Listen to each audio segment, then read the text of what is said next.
चल तो नहीं रहा है? Good morning everyone. Ram Ram सा आपणी भाषा में कहे तो चलिए भाई, खम्मा गणी, राम राम, नमस्कार, गुड मॉर्निंग, सत श्री अकाल। जो भी यहाँ पर मौजूद हैं उन सभी का स्वागत है हमारे फ्यूचर प्लस क्लासेज के ऑफलाइन और ऑनलाइन दोनों ही चैनल पर। और सबसे पहले आप सभी का वेलकम है और आप सभी को बेस्ट ऑफ लक कि आप सभी का पेपर है कुछ दिनों के बाद, तो तैयारी आपकी धुरंधर होनी चाहिए। है भाई सबकी? तो इतनी आवाज कम क्यों है? आवाज बहुत स्लो आ रही है क्यों? खाना नहीं खाया? तो अभी खिलाएंगे आपको, टेंशन मत लो, क्लास खत्म होने दो फिर खिलाएंगे, ठीक है? चलिए सबसे पहले हम शुरुआत करेंगे। आज जो हम पढ़ेंगे वो रहेगा शिक्षण अभिरुचियां। शिक्षण अभिरुचियों के लिए आप सभी अध्यापक बनने जा रहे हैं और शिक्षण अभिरुचि एक ऐसा विषय है जिसमें हम क्या पढ़ने वाले हैं। शिक्षण अभिरुचि को इसलिए ली जाती है, एक साइकोलॉजिकल या मनोवैज्ञानिक तरीके से एक शिक्षक को क्या करना पड़ता है, अपने विद्यार्थियों को पढ़ाना पड़ता है। क्योंकि आपके पास जब बच्चा पढ़ने आएगा, आप शिक्षक बन जाएंगे, तो आपको हर स्टूडेंट की साइकोलॉजी को ध्यान में रखते हुए बच्चों को पढ़ाना है।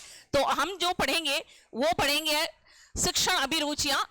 तो चलिए देखिए, सबसे पहला प्रश्न आपके सामने स्क्रीन पर है। एक कक्ष में अनुशासन बनाने के लिए आवश्यक है। कक्ष में अनुशासन बनाने के लिए किन चीजों की आवश्यकता होती है? शिक्षक का आदर्श विद्वतापूर्ण व्यक्तित्व। फर्स्ट ऑप्शन आपका है, शिक्षक का व्यक्तित्व कैसा होना चाहिए? आदर्श और विद्वतापूर्ण होना चाहिए। शिक्षक की संजीदा गंभीर प्रकृति। फिर तीसरा है अध्यापक का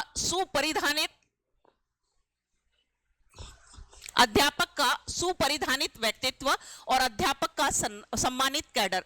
देखिए सबसे पहले अगर आप देखते हैं कि शिक्षक का आदर्श और विद्वतापूर्ण व्यक्तित्व क्या आपको प्रभावित करेगा या उसकी जो सीरियसनेस है। अगर आपकी क्लास में कोई टीचर आ गया और वो आपको पढ़ा रहा है, बड़ा ही सीरियस है, इस तरीके से बैठा हुआ है, और आप भी ऐसे ही हो जाओगे। जैसे अपनी क्लास में काफी स्टूडेंट अभी भी इसी प्रवृत्ति में चल रहे हैं, तो ज्यादा सीरियस होकर भी नहीं पढ़ाना है, क्लास कैसी हो जाएगी, सीरियस मोड पे चली जाएगी। तो इसका मतलब दूसरा ऑप्शन तो बिल्कुल भी सही नहीं है। फिर आप पढ़ रहे हैं अध्यापक का सुपरिधानित व्यक्तित्व। अगर टीचर ने बहुत अच्छी ड्रेस पहन रखी है तो और आता भले कुछ नहीं है, तो तुम पढ़ने के लिए तैयार हो क्या? नहीं।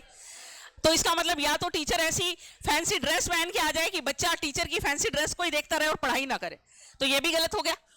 अध्यापक का सम्मानित कैडर, क्या उसका रैंक उसको प्रभावित करता है? किसके लिए? डिसिप्लिन के लिए नहीं करता है। तो ऑप्शन क्या बचता है हमारे पास? शिक्षक का आदर्श और विद्वतापूर्ण और साथ व्यक्तित्व। यानी जब किसी टीचर की सब्जेक्ट पर कमांड होगी तभी स्टूडेंट उससे पढ़ना पसंद करेंगे। आ गई बात समझ में? अगर टीचर को नॉलेज नहीं है तो स्टूडेंट उसका रिस्पेक्ट नहीं करेगा। क्लियर है? नेक्स्ट देखिए अगला प्रश्न। दूसरा प्रश्न है, अध्यापक द्वारा विद्यार्थियों को दिया हुआ लिखित कार्य नियत कार्य कब जांचना चाहिए? आप एक टीचर हैं, शिक्षक बन चुके हैं, और अगर आपको आंसर आ रहा है तो 1 2 3 बता सकते हैं, कोई समस्या नहीं है। तो बताया गया है कि अगर आप टीचर हैं, अपने स्टूडेंट को आपने क्या दे दिया? होमवर्क दे दिया। अब आप कब चेक करेंगे उसको, कॉपी को? जब आपको टाइम मिलेगा, या फिर लिखित कार्य नियमित कार्य पूर्ण करने के तुरंत बाद में करेंगे, या रविवार को सप्ताह के अंतिम दिन करेंगे, या फिर साथ में आ रहे सप्ताह के दौरान? यस, कौन सा ऑप्शन सही रहेगा? आपने बिल्कुल अपना आंसर कौन सा रहने वाला है? Second is the correct answer. Second आपका करेक्ट आंसर रहेगा। जब आपने अपने स्टूडेंट को होमवर्क दिया है, एज ए टीचर आपकी ड्यूटी क्या बनती है कि जब स्टूडेंट अपना होमवर्क पूरा कर लेता है और आप अगर चेक नहीं करते ना, उसको बड़ा मजा आता है। स्टूडेंट कहता है ओहो मार साहब तो कॉपी कौन चेक करे, काम करो या मत करो। लेकिन अगर आपने काम पूरा होते ही हाथों हाथ कॉपी चेक कर ली, तो एक स्टूडेंट को पता है कि टीचर आएगा और मेरी कॉपी मांगेगा, तो वो आपका काम भी पूरा करेगा और आपकी जो एंट्री है कि भाई मुझे हर टाइम कॉपी चेक करनी है नियमित रूप से, वो भी कंप्लीट हो जाएगा। देखिए शिक्षक बनने जा रहे हैं आप सभी, इतनी चीजें तो आपको अपनी लाइफ में याद रखनी है, क्योंकि आप क्या है? नेशन मेकर हैं। क्या हो भाई आप लोग? नेशन मेकर यानी राष्ट्र निर्माता है। तो आप को बच्चा अपना हमेशा क्या मानता है? आदर्श मानता है। आप उनके लिए क्या रहते हैं? रोल मॉडल रहते हैं। कुछ स्टूडेंट्स हमारे जो है क्लास में भी ऐसे बैठे हैं कि जैसे 4 दिन के बाद पेपर है और बहुत ही ज्यादा सीरियस नजर आ रहे हैं। तो सीरियस नजर मत आइए, अब सिर्फ आप ये देखिए कि आपको ये जो दिन बचा है इसमें आपको एक तो करनी है सेल्फ स्टडी और एक रहना है सेल्फ मोटिवेटेड। 2 चीजें ध्यान में रखते हुए आपको क्या करनी है, पूरी तैयारी करनी है, ठीक है। यदि कोई विद्यार्थी अपनी कक्षा के सभी विषयों में कमजोर है तो आप क्या करोगे, बताओ भाई। मरण तो आपनो कहीं जावे, पढ़े तो है ही को नहीं, है ना, ऐसे नहीं कहना है, पढ़ो। आप उसकी कमजोरी के कर्म को नहीं, सॉरी, कारण को जानने की कोशिश करेंगे। क्या करेंगे, कारण को जानने की कोशिश करेंगे। दूसरा, आप उसकी विशिष्ट प्रकार की कमजोरी को खोजेंगे। आप उसके प्रत्येक विषय में कमजोरी का पृथक पृथक पता लगाएंगे और जैसे ही कमजोरी का पता लगेगा उसे तुरंत दूर करने की कोशिश। हाँ भाई, अब देखिए यहां पर एक समस्या आ रही है। मुझे पता था सारे स्टूडेंट को सारे ऑप्शन सही लग रहे होंगे, लग रहे हैं ना? हाँ, किसी को 4th लग रहा है और किसी को क्या लग रहा है, 1st लग रहा है और किसी को 3rd तो किसी को नहीं लग रहा है। लग रहा है क्या भाई? 3rd हो सकता है क्या? नहीं हो सकता है। देखिए इसमें आप जैसे ही कमजोरी का पता लगेगा उसे तुरंत दूर करने का प्रयास करेंगे। ऐसा नहीं है, आप उसकी कमजोरी के कारण जो है उसको ढूंढने की कोशिश करेंगे। यानी बच्चे पहले कारण ढूंढो ना। जैसे अपन साइकोलॉजी में पढ़ते हैं, एक आता है आपके निदानात्मक परीक्षण, पढ़ा है? निदानात्मक परीक्षण हम पढ़ते हैं तो पहले तो आपको पता है, आप एक टीचर हैं, आपको यह पता होना चाहिए कि स्टूडेंट की प्रॉब्लम क्या है, तब तो सॉल्यूशन दोगे या डायरेक्ट ही सॉल्यूशन दे दोगे? क्या कहते हो भाई, डायरेक्ट सॉल्यूशन दे दें? पहले प्रॉब्लम पता कीजिए, पहले रोग पता होगा तभी तो बीमारी का इलाज करोगे। कौन सा परीक्षण है? निदानात्मक परीक्षण। हाँ भाई, नेक्स्ट देखिए हमारे सामने, प्रभावी संप्रेषण की आवश्यकता नहीं होती है। प्रभावी संप्रेषण में क्या चीजें आवश्यक नहीं है? यस भाई, संप्रेषण क्या होता है? कम्युनिकेशन, जिसको इंग्लिश में हम क्या बोलते हैं, कम्युनिकेशन। कम्युनिकेशन आपका जो है, इसमें देखिए आप कम्युनिकेशन में ये पूछ रहा है किस चीज की जरूरत नहीं है।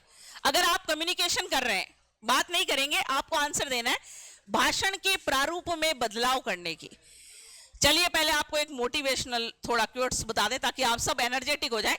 आप लोगों की बैटरी डाउन हो गई है ना, हो गई है, लग तो रहा है, नींद भी आ रही है, ठीक है भाई, नींद से बाहर आ जाओ।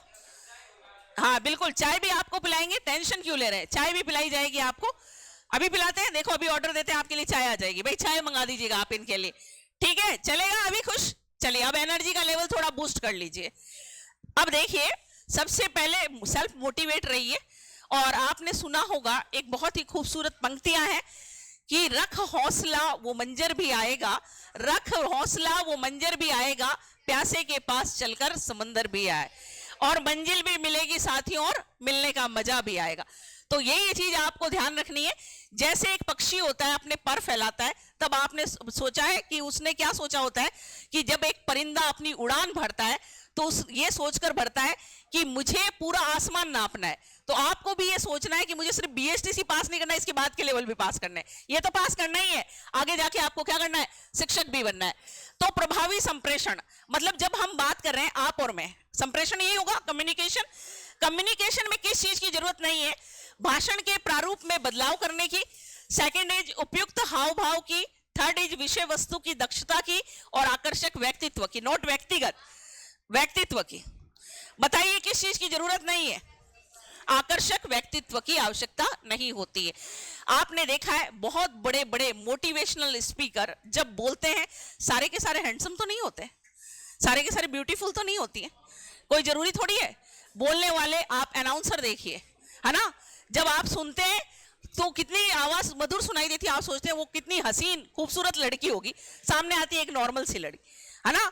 जैसे आपने पढ़ा है कि खूबसूरत सा एक पल, सुनील जी बैठ जाइए, खूबसूरत सा पल एक किस्सा बन जाता है। बड़ी खूबसूरत आवाज में आवाज सुनाई दे रही है, लेकिन आप देखेंगे तो आपको वैसा खूबसूरत कोई दिखाई नहीं देगा ना। तो खूबसूरत सा पल एक किस्सा बन जाता है, न जाने कब कौन जिंदगी का हिस्सा बन जाता है। मिलते हैं जब आप जैसे प्यारे विद्यार्थी हमसे, तो जिंदगी में कभी न बिछड़ने वाला एक सिलसिला बन जाता है। चलिए आगे प्रश्न देखिए, ये सिर्फ आपके लिए था, आप सभी लोगों के लिए। ईमानदारी सर्वोत्तम नीति है, क्योंकि चलिए, जो इस सूत्र को अपनाता है ईश्वर उसे पुरस्कार देता है। सेकंड ऑप्शन है, यह समाज में सम्मान प्रदान करता है, यह समाज में सशक्ति प्रदान करती है, यह भौतिक संपन्नता को आध्यात्मिक जागरूकता प्रदान करती है। 4, ओके, चलिए 4 ऑप्शन मेरे पास आया है। और बताइए भाई, 4 ही चल रहा है भाई, भौतिक संपन्नता को। और कोई दूसरा भी देख लीजिए आप, 4 ही होगा। देखिए, ईमानदारी सर्वोत्तम नीति, इंग्लिश मीडियम वाले हैं, honesty is the best policy. क्या पता चल रहा है इससे कि ये होने से मतलब जो आदमी ईमानदार है वो अमीर होगा हमेशा? Not possible. ये तो कह रहे हैं ना, भौतिक संपन्नता। जब आप ये देखना, ईमानदार तो कभी अमीर होता ही नहीं है, करप्ट लोग ही अमीर होते हैं, पता है ना। तो ये तो ऐसे ही कैंसिल हो गया, भौतिक संपन्नता। अब बचा कौन सा है? 2 ही बचा है, तो आंसर कौन सा होगा भाई? सेकंड इज, देखो भौतिक आपको ध्यान रखना है, आपको इसके अंदर मार्क्स कैसे मिलते हैं पता है ना? 3, 2, 1, 0 नहीं मिलेंगे, नहीं देते ना, तो फिर वो आप वो सोच के खुश हो जाओ कि मैं 3 दे दूं, अच्छा आदमी बन जाऊं, 2 दे दूं और 1 दे दूं, है ना। चलिए अब आगे देखिए, एक अध्यापक के रूप में आप समाज में अपनी अलग पहचान बनाने के लिए क्या पसंद करेंगे? हाँ भाई, नेक्स्ट क्वेश्चन देखो स्क्रीन पे। आप राजनीतिक पार्टी से जुड़ेंगे? आप राजनीतिक गतिविधियों में सक्रिय रूप से जुड़े रहेंगे? नहीं। आप अपनी शिक्षण संबंधी जिम्मेदारियों को सही रूप से निर्माण करना चाहेंगे? आगे भी तो पढ़ लो। चौथे को अरे भाई, 4th ऑप्शन ने कौन सा गुनाह कर दिया कि उसको नहीं पढ़ रहे हो? उसको भी पढ़ो, बेचारे को पढ़ने के लिए लिखा गया है। आप समाज में यह साबित करने की कोशिश करेंगे कि यू आर द बेस्ट? नहीं। क्यों भाई? आप अपनी शिक्षण संबंधी जिम्मेदारियों को सही रूप से निर्माण करना चाहेंगे। तीसरा सही है भाई। चौथे में क्या प्रॉब्लम है? साबित क्या करना है? हम शिक्षक बन गए हैं तो हम क्या करेंगे? अपनी जिम्मेदारियों का निर्वाह करेंगे। आगे बात समझ में? इधर सेकंड, नेक्स्ट देखिए, अर्थपूर्ण परीक्षा का विशिष्ट लक्षण निम्नलिखित में से होगा। अर्थपूर्ण परीक्षा एक चैलेंजिंग है। इसमें देखिए क्या होगा। इस परीक्षा में सभी विद्यार्थियों को अच्छे अंक प्राप्त हो। एवोल्यूशन पढ़ा है आपने, अपन मूल्यांकन जिसको आप कहते हैं। क्यों लिया जाता है भाई मूल्यांकन? बताइएगा, कौन बताएगा? हाँ बिल्कुल, हमने अगर क्या किया है, साल भर बच्चे को पढ़ाया है या 2 महीने हमने बच्चे को पढ़ाया है, उसका क्या लेना है अपन को? टेस्ट लेना है, और टेस्ट लेकर के उसको रिजल्ट देना है, स्कोर देना है। अब ये अर्थपूर्ण परीक्षण में विशेष लक्षण क्या है? इस परीक्षा में सभी विद्यार्थी को अच्छे अंक प्राप्त होंगे? नहीं, विद्यार्थी जितनी आशा करते हैं उससे ज्यादा अंक मिलेंगे, जैसे कोरोना में मिल रहे थे। ये ज्यादा अच्छा है ना। परीक्षा ऐसी हो जो सक्षम और असक्षम विद्यार्थियों में भेद कर सके। असक्षम 2 होंगे। विद्यार्थी इस प्रकार की परीक्षाओं से डरे नहीं। बताइए कौन सा नंबर होगा भाई? 3। परीक्षा ऐसी हो जो क्या पता कर सके, डिफाइन कर सके। अब बताइए, जैसे क्या पहला है इस परीक्षा में? नहीं, अर्थपूर्ण परीक्षा का मतलब नहीं होता है। आप इधर देख लीजिए, 1 मिनट बोर्ड पे देख लीजिए। अर्थपूर्ण का मतलब है कि मीनिंगफुल। आप अगर कोई टेस्ट बना रहे हैं तो उसका मकसद क्या होना चाहिए कि आप सक्षम और असक्षम के बीच में फर्क ज्ञात कर सकें। नेक्स्ट देखिए, शिक्षा न केवल संस्कृति को संरक्षित करती है अपितु ये बाद में उसे क्या करती है? समृद्ध बनाती है, परिभाषित करती है, आध्यात्मिक बनाती है, या जनसमूह के मध्य प्रसिद्धि दिलाती है? बताइए। तीसरा, आध्यात्मिक बनाती है। आंसर आया भाई 3rd।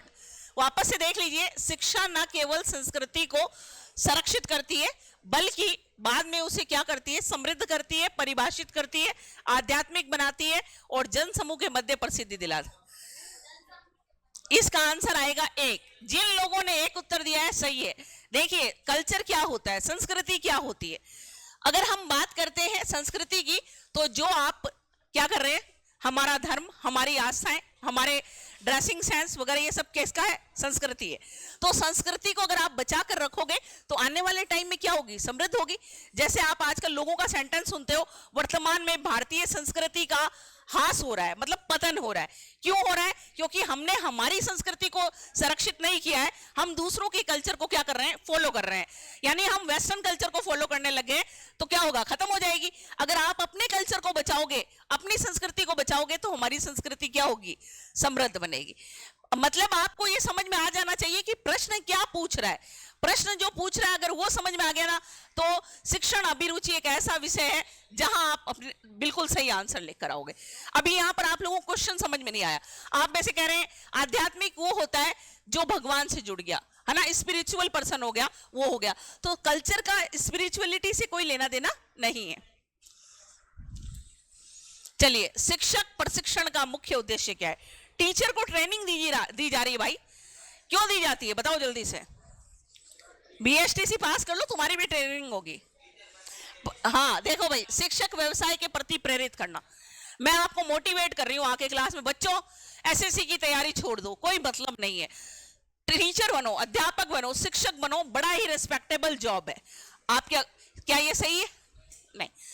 फिर है शिक्षक कौशलों में दक्षता विकसित करना और विद्यार्थियों की पहचान करने की योग्यता विकसित करना, अध्यापकों की बढ़ती मांग की पूर्ति करना। सबका आंसर बिल्कुल सही है। शिक्षक कौशलों के दक्षता का विकास करना, मतलब स्किल आ जाएगी, आपको ट्रेनिंग दे दी जाएगी, तब आपको यह पता चलेगा कि हमें पढ़ाना कैसे है। आगे बात समझ में? नहीं तो अभी जैसे मैं यहाँ पर आई, अगर मुझे पढ़ाना नहीं आता, मैंने ट्रेनिंग नहीं की होती बीएड की, तो शायद मुझे ये स्किल पता नहीं होती। आप जब ट्रेनिंग करेंगे तो आपको सारा बताया जाएगा कि बोर्ड की एंट्री कैसे करनी है। करवाते हैं ना टीचर से, लिखो बच्चे, डेट लिखो, क्लास लिखो, सब्जेक्ट लिखो, ये सारा। ऊपर क्या लिखना है? चैप्टर का हेडिंग। फिर उसके बाद आपको क्या लिखना है? जो बिंदु आप पढ़ा रहे हैं, सारा कुछ जैसे पाठ्य योजना बनाई थी आपने, वही वाला है। नेक्स्ट देखिए, मैं अपने समूह के सदस्यों की आवश्यकताओं की पूर्ति करने की कोशिश इस आशा के साथ करता हूं कि वह सभी आज्ञाकारी हैं, वह वफादारी से मेरे नेतृत्व को स्वीकार करेंगे। इस प्रकार का नेतृत्व कहलाता है प्रजातांत्रिक, प्रभुत्ववादी, समझौतावादी और आशावादी। फिर से सोचो, मैं कह रही हूं कि मैं आप सबकी जरूरतों को पूरा करूंगी। उसके बाद में ये आप क्या करें? आप आज्ञाकारी हैं, मेरी बात को मान रहे हैं, आप अपनी वफादारी मेरे प्रति दिखा रहे हैं, तो ये समझौता थोड़ी हुआ। क्या हुआ भाई? प्रजातांत्रिक, डेमोक्रेटिक है ना भाई। अगर भाई आप जब कह रहे हैं समझौता, तब तो आप क्या कहते हैं कि मैडम आप ये दो और हमसे ये लो, ये कॉन्ट्रैक्ट हुआ। आप हमसे पैसे लो, आप हमारी सुरक्षा की जिम्मेदारी ले लो, चलेगा? तो ये तो होता समझौता। तो ये कैसा हो गया भाई? प्रजातांत्रिक। नेक्स्ट देखिए, आंतरिक मूल्यांकन प्रणाली की सिफारिश की जा चुकी है, क्योंकि बताइएगा, शिक्षक उसके विद्यार्थियों को जानते हैं, अध्यापक वो ही प्रश्न पूछते हैं जो उन्हें पढ़ाया जाए, अध्यापक उसके विद्यार्थियों के सबसे अच्छे निर्णायक होते हैं, विद्यार्थी परीक्षा के दौरान तनाव मुक्त रहेंगे। चलिए भाई देखो जरा, अच्छे से पढ़ लो क्वेश्चन। आंतरिक मूल्यांकन समझ गए? क्या होता है आंतरिक मूल्यांकन? हाँ, जैसे अपने टेस्ट वगैरह ले रहे हैं, आपको फाइल्स बनाने के लिए दी जा रही है, ये इंटरनल असेसमेंट जो आपके हो रहे हैं, टेस्ट वगैरह हो रहे हैं, वो रहे। अभी तुम्हारे भी होंगे इंटरनल, तो फिर अब बताओ क्या मकसद है भाई इसका?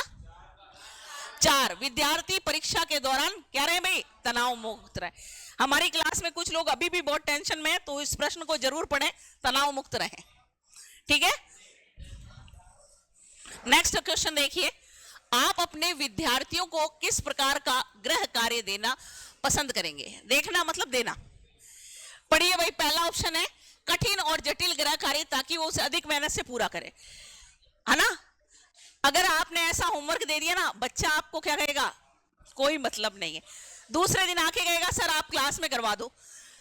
सरल और मनोरंजनपूर्ण गृह कार्य, ताकि उसे अपनी सुविधाओं को हल कर सके।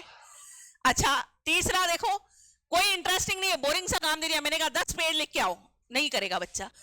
छोटा दूं लेकिन एक्साइटिंग काम दूं, आज एक प्रोजेक्ट बनाना है, आज तुमको स्टाम्प इकट्ठे करके लाने।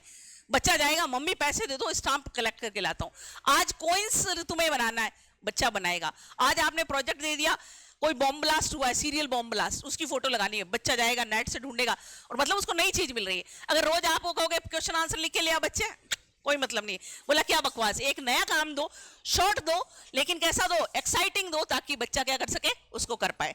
तो आंसर क्या रहेगा भाई, 4 रहने वाला है। नेक्स्ट देखिए, प्रभावी निर्णय निर्माण निर्भर करता है, डिसीजन जो मेकिंग है ये किस पर डिपेंड करता है, नेता पर, सदस्यों पर, नेता और सदस्य दोनों पर, दोनों के मध्य अंतःक्रिया पर। समझ रहे हो, मुझे कोई फैसला लेना है आपके लिए तो मैं अपने आप ही ले लूं, हम दोनों की इसे बातचीत करेंगे ना। भाई मैं आपसे बात करूंगी कि भाई आपकी आज एक मैराथन क्लास लगानी है, आपकी क्लास में इतने सारे बच्चे बैठे हैं, वो बोल देंगे मैम नहीं कल मत लगाओ, परसों लगा लेना, कल हम लोगों का काफी सारा एग्जाम है, काम है, तो मैं तुमसे पूछ के लगाऊंगी, ये थोड़ी कि मैं अपनी मन मर्जी से कर लूं। तो कब है, दोनों के मध्य क्या होगी, इंटरेक्शन होगा, अंतःक्रिया होगी, उस पर डिपेंड करता है। नेक्स्ट देखिए, छात्रों में चोरी की आदत छुड़ाने के लिए अध्यापक को क्या करना चाहिए, बताओ भाई, क्या करें, दुष्परिणाम बताएं, उदाहरण दें, सजा दें और छोड़ देना चाहिए। सबसे पहले क्या करें, चोरी के बुरे परिणाम क्या है बेटा, पुलिस पकड़ लेगी, ले जाएगी, 10 डंडे से मारेगी, और 10 डंडे पड़ेंगे तो अकल ठिकाने आ जाएगी। तो पहले आप उसे क्या समझाएंगे, बुरे परिणाम, उदाहरण नहीं समझाने, परिणाम बताने। क्या बताओगे भाई, बच्चे को क्या सिखाते, आप सभी क्लास में बैठे हो, अपन छोटे थे, साइकोलॉजी की बात है, अपन जब बचपन में थे, छोटे थे, हाँ भाई पीछे सेकंड, बचपन में एक चीज देखी थी, अगर हमने कोई गलती की थी या कभी पापा मम्मी के डर से हमने झूठ बोल दिया, पापा मम्मी ने पूछ लिया तुमने ये किया, तुमने ये गलती की, तुमने इसको तोड़ा, हम डर के मारे क्या बोलते थे, नहीं नहीं नहीं हमने, मैं तो था ही नहीं वहां पे, ऐसे बोलते थे ना, बोलते थे। फिर उसके बाद पापा मम्मी को पता है कि गलती तो हमने ही की है, अब हमारे पेरेंट्स क्या करते थे, हमको समझाते, मारने को तो उसको तो थप्पड़ मार सकते थे, लेकिन पेरेंट्स क्या करते हैं, अपन को समझाते हैं, ये साइकोलॉजिकल वे है। पेरेंट्स क्या कहते हैं, बेटा देखो झूठ बोलना गंदी बात, झूठ बोलते हैं ना तो उसकी ये पनिशमेंट होती है। तो क्या बताया अपने पेरेंट्स ने कि उसका क्या रिजल्ट है, दुष्परिणाम क्या है, तो हमें क्या करना पड़ेगा, बच्चे को पहले क्या बताने पड़ेंगे, दुष्परिणाम। चलिए नेक्स्ट देखिए, शिक्षक को मार्गदर्शक माना जाता है क्योंकि उसमें भविष्य के समाज के निर्माण की अथाह क्षमता है, वो सामाजिक विश्वास का प्रतीक है, समाज के लिए एक रखवाला है और कुंठाओं को आकार देने में लिप्त है। बताइए भाई कौन सा होगा, 1 नंबर। अरे ये तो तुम सब बताओगे ही ना, क्योंकि तुम सब भी तो टीचर बनने जा रहे हो, इसलिए अभी मैंने क्या बोला आपको आती, यू आर नेशन मेकर, आप क्या हैं, राष्ट्र निर्माता हैं। चाणक्य का एक कथन बताओ जल्दी से, चाणक्य ने क्या कहा, शिक्षक वह है जिसके अंदर प्रलय और निर्माण दोनों का वास होता है। तो जिस दिन आपने बच्चों को अच्छा पढ़ाया तो आपने निर्माण कर दिया राष्ट्र का, और आपने कोई ट्रेनिंग दे दी हथियार चलाने की और वो आतंकवादी बन गया तो कैसा हो गया, विनाश का हो गया। आगे बात समझ में, तो शिक्षक के हाथ में प्रलय और निर्माण दोनों ही रहते हैं, ध्यान रखिएगा। 1 नंबर ऑप्शन इसका सही होगा।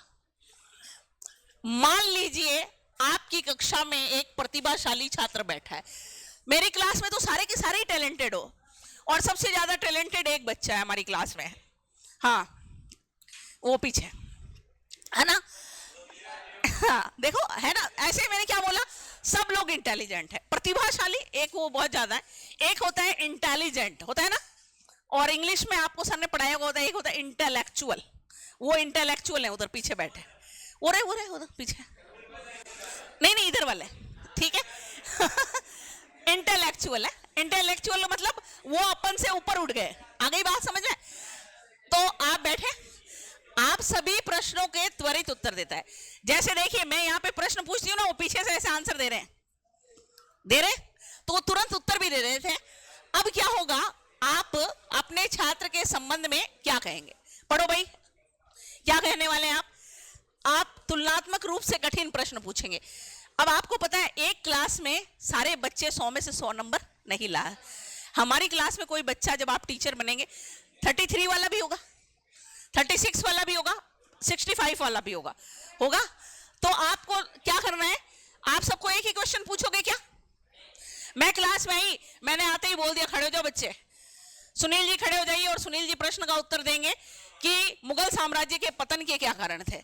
अब सुनील जी कहते हैं मैडम मुगल साम्राज्य कहीं हो, मैंने गलत सवाल पूछा कि नहीं पूछा? अब मैं ये हमारे इंटेलेक्चुअल हैं उनको पूछूंगी क्योंकि ये सारे सवाल के उत्तर दे रहे हैं। तो पहले क्या करना है, तुलनात्मक रूप से कठिन प्रश्न पूछेंगे और उसे अधिक ना होने के लिए मनाएंगे। मतलब हाइपर कह दो, अधिक सक्रिय होने के लिए न बनाना। आप समझते हैं कि उसे तुरंत सभी प्रश्नों के उत्तर देने चाहिए ताकि आप अपनी जिम्मेदारी से मुक्त हो जाएं। इधर बोर्ड पे देखिए आंसर। आप उसे कहेंगे कि कक्षा में अधीर होना, मतलब अधीर का मतलब समझते हो बेचैन, उसको तो बेचैन नहीं है। मैं इसका भी उत्तर बताऊं, मैं कहूंगी तुम खड़ी हो जाओ, ये एक बच्चा खड़ा होगा, नहीं मैम मैं बताऊंगा पहले, होता है ना छोटे बच्चे, मैम पहले मैं एक बार प्लीज मेरे से पूछ लो। ऐसा नहीं करना है, अधीर होना चाहिए। आप विद्यार्थी से अधिक जटिल प्रश्न पूछेंगे जिससे उसे यह एहसास हो जाए कि आप सबसे अच्छे शिक्षक में से एक हैं। बताइए कौन सा होगा भाई? तीसरा, फिर से सोच लो। 2 नंबर। मैं तो जोर से ही बोल रही हूं भाई, आवाज नहीं आ रही क्या? हाँ, इधर देखिए। अब तुलनात्मक रूप से कठिन प्रश्न पूछेंगे और उसे अधिक उतावला या अधिक अधीर ना होने के लिए कहेंगे। देखो मैं क्या करूंगी, जब क्लास में आऊंगी तो जो बच्चा इंटेलिजेंट होगा उसके प्रश्न का लेवल थोड़ा सा अप कर दूंगी और बाकी लोगों का थोड़ा सा क्या कर दूंगी, डाउन कर दूंगी। और उसको ये कहूंगी बेटा तुम्हें और भी बताया जाएगा और भी सवाल पूछे जाएंगे, आप थोड़ी शांति रखिए, बाकी बच्चों को भी पूछ लेने दीजिए। चलिए आगे देखिए। यह माना जाता है, हाँ भाई लड़कों तुम्हारे लिए है ये क्वेश्चन, देख लो 50% वाला मामला। यह माना जाता है कि महिला शिक्षण प्राथमिक स्तर की शिक्षा के लिए अधिक उपयुक्त है, क्योंकि कह दिया ना लेवल 1 के अंदर महिलाओं को कितना आरक्षण, 50%। बस यही क्वेश्चन है, महिलाओं को कितना है लेवल 1। हाँ बस 1 नंबर है कि वो बच्चों के साथ धैर्यपूर्ण और प्यार से काम करती है। हाँ, अब हमारे जो लड़के हैं उनकी बात सुनो। लड़कों ने क्या कहा कि मैडम 1ली से 5वीं तक अगर लड़कियां माँ का प्यार दे सकती है बच्चों को, तो हम 6ठी से 8वीं तक पिता का प्यार दे सकते हैं। तो 50% आरक्षण लेवल 2 में हमको दे दो। सही है क्या? सही है। अरे लड़कों तुम्हारे हित का बात हो रही है यस तो लड़कों को आरक्षण कहाँ दे दें? 6 to 8 लेवल 2 में दे दें लड़कों को 50%, लड़कियों को L1 में दे देते हैं, ठीक है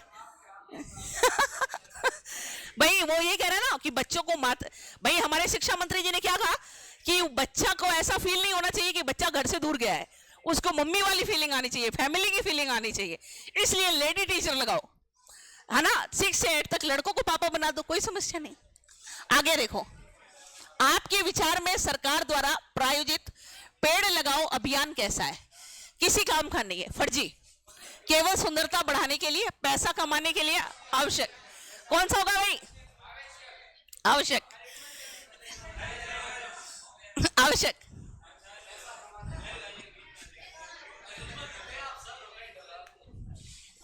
ये भाई हमारे स्टूडेंट्स को भी चाय पिलानी है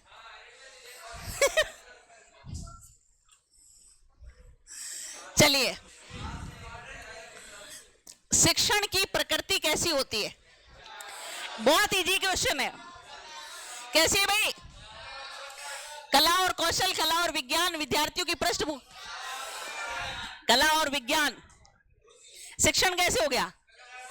शिक्षण तो वहां लिखा वही है, क्या है? कला और विज्ञान। नहीं, कला और कौशल नहीं होगी, कला और विज्ञान। शिक्षण में देखो आर्ट भी है और क्या है, साइंस भी है। बालक के अधिगम के लिए निम्नलिखित में से कौन सी क्रिया सर्वाधिक उपयुक्त होती है? चलिए भाई पहले देखो, अधिगम करके सीखना। चलो भाई इसका आंसर सबने सही दे दिया, पूरी क्लास का आंसर सही है। क्या आंसर है भाई? करके सीखना। करके सीखना। अधिगम क्या होता है? व्हाट इज अधिगम? अधिगम क्या है बताओ भाई, क्या है अधिगम? आप बताइए। सीखना। अधिगम के लिए कीप साइलेंस। देखो पहले समझ लो, अधिगम या लर्निंग आपका जो है ये एक 2 अर्थ में आप पढ़ते हैं। एक तो होता है छोटे अर्थ में, जिसमें लर्निंग का मतलब क्या होता है? सीखना। क्या होता है? सीखना। और बड़े स्तर पर अगर आप पढ़ते हो तो अधिगम कैसे बनता है? अधिगम बनता है आपके अनुभव, प्रशिक्षण और देखो इधर देखिए बोर्ड पर सभी लोग, अगर आपने एक सिंपल सी बात कहते हैं अधिगम क्या होता है तो आप कहते हैं सीखना, लेकिन वास्तव में अधिगम क्या होता है? जब आपने क्या किया, प्रशिक्षण लिया, ट्रेनिंग ली, प्रैक्टिस की और उसको अपने अनुभव से आगे बढ़ाया और फिर क्या है, व्यवहार में आपका परिवर्तन आ जाता है।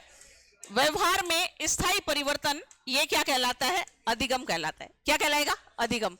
इसमें सबसे इंपॉर्टेंट क्या है? करके सीखना। अरे भाई क्या समस्या हो गई? अभी आपको चाय पिलाई जा रही, जब तक शांति रखिए। यदि एक अध्यापक अपने कार्य को नकारता है और कक्षा शिक्षण से बचता है, इसका क्या कारण है?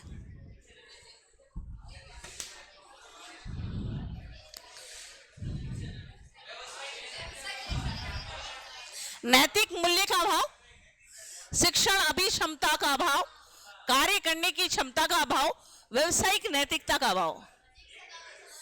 सबका उत्तर आया है 4। आपको सिर्फ सिंबल्स बताने, मुंह से नहीं बोलना है, आप बताते जाइए। क्या होगा भाई? हाँ देखिए, सबसे पहले आप ये देखो, शिक्षण एक व्यवसाय है। अब मान लीजिए आपकी ये क्लास चल रही है, समझ गए आप? अगर मुझे यहाँ पर टाइम दिया गया कि मैडम आपकी 10 बजे से क्लास है और मैं यहाँ पर उपस्थित नहीं हुई, मैंने कल उनको यस बोला और मैं यहाँ पर उपस्थित नहीं हुई, तो मैं प्रोफेशनली कैसी हूँ? नैतिक जिम्मेदारी नहीं आ रही है, मेरे अंदर व्यवसायिक नैतिकता नहीं है, मतलब मैं अपने प्रोफेशन के लिए डेडिकेटेड पर्सन नहीं हूं, इसलिए मैं टाइम पर नहीं पहुंची हूं। चलिए अगला प्रश्न देखिए, एक अध्यापक को पाठ योजना क्यों बनानी चाहिए? देखो बच्चे जल्दी देखो बोर्ड पर। कर्मबद्ध कार्य करने में सहायक है, 1 नंबर। सहायक सामग्री के प्रयोग में सहायक है, बच्चों के ज्ञान संग्रहण को जांचने में सहायक है और पाठ में विभिन्नता देने में सहायक। देखो पीछे से ऐसे आ रहा है 3, पहला नहीं, 3 नंबर बिल्कुल सही है। चलिए इस क्लास में कौन ऐसा एक स्टूडेंट है जो मुझे ये बता पाएगा कि अगर हम लेसन प्लान बनाते हैं तो सबसे पहले क्या करते हैं? पाठ योजना बनाते हैं। आपने पाठ योजना बना ली, अब जाते हैं तो आपका जो लेसन होता है वो किस पर आधारित होता है भाई? जब जैसे मान लो, 1 मिनट इधर देखिए, एग्जाम्पल आपको ये है, आप क्या देख रहे हैं?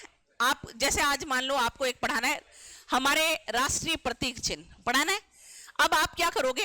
पहले एक ऐसी प्रस्तावना बनाओगे कि लास्ट में या तो कोई तिरंगा झंडा आ जाए या शेर आ जाए, मोर आ जाए, कुछ ऐसा आ जाए। फिर आप उनसे पूछोगे कि ये क्या है, तब बच्चा क्या उत्तर देगा? राष्ट्रीय प्रतीक। ये करते हैं। फिर आप बच्चे को लास्ट में क्या कहना शुरू करते हैं? तो आइए छात्रों, आज हम क्या पढ़ेंगे? राष्ट्रीय प्रतीक चिन्ह पढ़ेंगे। आगे बात समझ में? लास्ट में यही लिखते हो, लेसन प्लान बनाते हो। तो नहीं बनाया है तो अभी मैं बता देती हूँ, अपन को इसी तरह बनाना है। तो बच्चे के ज्ञान ग्रहण को जांचने के लिए सहायक है। मुझे सिर्फ ये पता चल रहा है कि बच्चे को आता है कि नहीं आता है। चलिए अगला देखिए, एक विद्यालय में प्रभावी संप्रेषण का मुख्य उद्देश्य क्या होता है? छुट्टियों के बारे में सूचना देना, विद्यार्थियों के अधिगम को नियंत्रित करना, सुधारपूर्ण वातावरण विकसित करना, सूचना और आदेश देना। बताइएगा जल्दी से। तीसरा, हाँ भाई क्या चीज है? 3rd बता रहे हैं उत्तर, प्रभावी संप्रेषण किस लिए होता है? कम्युनिकेट क्यों कर रहे हैं? ऑप्शन नंबर 3 आ रहा है पीछे से आंसर। विद्यार्थियों में सुधारपूर्ण वातावरण क्या करना है? विकसित करना है। ये थोड़ी है कि मैं कम्युनिकेशन के लिए आऊं और आप क्या करें, बस मैं आकर के बोल दूं कल आपकी छुट्टी है या कल से 10 घंटे की आपकी क्लास है। ये मकसद नहीं है अपना। छुट्टियों के बारे में सूचित करना या सिर्फ आदेश देना, ये सारा नहीं रहेगा आपका। क्लियर है? चलो आगे देखो। प्राथमिक कक्षा में प्रभावी अधिगम के लिए निम्नलिखित में से कौन सा संप्रेषण उपकरण अधिक योगदान देता है? बताइए भाई। दृश्य स्रोत, कार्यप्रक स्रोत, द्विसांकेतिक स्रोत, श्रव्य स्रोत। 2 नंबर कैसे हो सकता है? दृश्य या श्रव्य? या दोनों ही? ऊपर क्या कह रहा है? नहीं, प्राथमिक छोटे बच्चों के लिए। अगर आप छोटे बच्चे को पढ़ा रहे हो, मान लीजिए कि आप एक टीचर हैं, आपको पढ़ाना है ए फॉर एप्पल, तो आप या तो एप्पल ही लेके चले जाओ, बच्चे ये क्या है एप्पल, ए फॉर एप्पल होता है। नहीं तो आप क्या करोगे, यहाँ पे एप्पल बना दिया, बच्चे ये क्या है तो बोल देगा ये एप्पल है, तो आपने कह दिया ये क्या है ए फॉर एप्पल, ठीक है ना। तो यह बच्चे को इसीलिए दिखाया जाता है ताकि उसको जल्दी से याद हो जाए। आप राइम्स क्यों सुनाते हैं छोटी क्लास में बच्चों को? कविताएं इसीलिए सुनाई जाती है और जो है डिजिटल बोर्ड पे दिखाई जाती है ताकि वो जल्दी से याद कर सके। लेवल कौन सा है? Primary, primary level. दोनों आ जाएंगे तो ये दे रखा है ना, श्रव्य स्रोत सुनकर तो बड़े लोग सुन रहे हैं, अपन देख करके बच्चों को जल्दी याद होता है, बच्चों के लिए ज्यादा बेस्ट है। नहीं नहीं नहीं, मतलब यहां पर ये नहीं है, देखो ये ऐसा ऑडियो वीडियो है, श्रव्य दृश्य मतलब बताना है, लेकिन उनके दिमाग पर प्रभाव क्या डालता है देखी हुई चीजें। एक आप सीधी सी बात है, जू गए और जू में जाकर आपने जानवर देखे, या फिर प्लास्टिक के टॉयज लाए आप अपने बच्चों को दिखा रहे हो और फिर उनको कहते हो ये सीन किसका है, जू का, तो उनको पता चल जाएगा। यहां पर आप सोच रहे हो कि श्रव्य का मतलब है कि आपको मैंने माइक दे दिया कि अच्छा इसमें रिकॉर्ड है आप सुन लीजिए, वो वाली चीज कह रहे हैं। देखिए, शिक्षकों को निम्न में से किस कथन पर अधिक विश्वास करना चाहिए? बताइए भाई, टीचर्स को किस बात पर अधिक विश्वास करना चाहिए? सभी छात्रों को विद्यालय में समान अधिकार मिलना चाहिए, छात्रों को अपने बाह्य व्यक्तित्व पर ध्यान नहीं देना चाहिए और अपने बाह्य व्यक्तित्व पर ध्यान देना चाहिए, और टीचर्स को अपने बाह्य व्यक्तित्व पर ध्यान नहीं देना चाहिए। क्या होगा भाई? एक होगा सभी छात्रों को विद्यालय में समान अधिकार मिलना चाहिए। सही है क्या भाई? मिलता है क्या? मिलता है? कोई ऐसा हो जो कह दे कि नहीं मिलता है? सबको ही मिलता है भाई। स्कूल में कोई हमारे साथ ऐसा भेदभाव होता है क्या? नहीं होता है ना, तो फर्स्ट वाला करेक्ट है। चलिए देखिए, अध्यापक को मित्र, दार्शनिक और मार्गदर्शक की अभिव्यक्ति से गौरवान्वित किया गया है। देखो, सबसे रिस्पेक्टेबल जॉब आपकी होगी अगर आप बीएसटीसी पास करके टीचर बन गए, है ना। आईएएस से भी बड़ा रुतबा किसका है? टीचर का, क्योंकि उनको पढ़ाने वाला भी कौन था? कोई टीचर था। आ गई बात समझ में? शिक्षक ही है जो इसने उसको आगे मार्गदर्शन दिया और वो क्या बन गया? आईएएस बन गया, पुलिस अधिकारी बन गया, साइंटिस्ट बन गया। तो जो सम्मान शिक्षक को दिया गया वो किसी को नहीं दिया गया। तो आपने सुना होगा गुरु रे ब्रह्मा, गुरु रे विष्णु, गुरु रे देवो महेश्वरा। तो इसमें आप देखिए, अध्यापक को कहा गया, इसका क्या कारण है? उसे समाज में महत्वपूर्ण भूमिका अदा करनी होती है। एक तो ये हो गया, वह छात्र में मानवता के महान मूल्यों को हस्तांतरित करता है, वह मानव समाज सुधारक होता है, वो महान देशभक्त होता है। देखिएगा, वापस अच्छे से देख लीजिए। तीसरा कह रहा है समाज सुधारक होता है, महान समाज सुधारक होता है। टीचर होता है? पहले में समाज में महत्वपूर्ण भूमिका अदा तो सभी लोग कर रहे हैं ना भाई, सिर्फ टीचर थोड़ी कर रहा है, वैज्ञानिक भी कर रहा है, डॉक्टर भी कर रहा है, सभी लोग कर रहे हैं। दूसरा है, छात्र में मानवता के महान मूल्यों को हस्तांतरित करता है, स्टूडेंट के अंदर सिर्फ मानवीय गुणों का ट्रांसफर करता है, या फिर समाज सुधारक होता है। थर्ड होगा, बेस्ट आंसर कौन सा है? समाज सुधारक है, क्योंकि उसके पढ़ाए हुए बच्चे उससे ज्ञान लेकर उसके गुणों को आत्मसात करके आगे बढ़ा रहे हैं। चलिए आगे देखिएगा, अध्यापक अपने छात्रों के साथ निम्नलिखित में से किसके द्वारा सामंजस्य स्थापित करता है? बताओ भाई, स्टूडेंट अपने टीचर के साथ कैसे कोऑर्डिनेशन करता है? दोस्त बनके?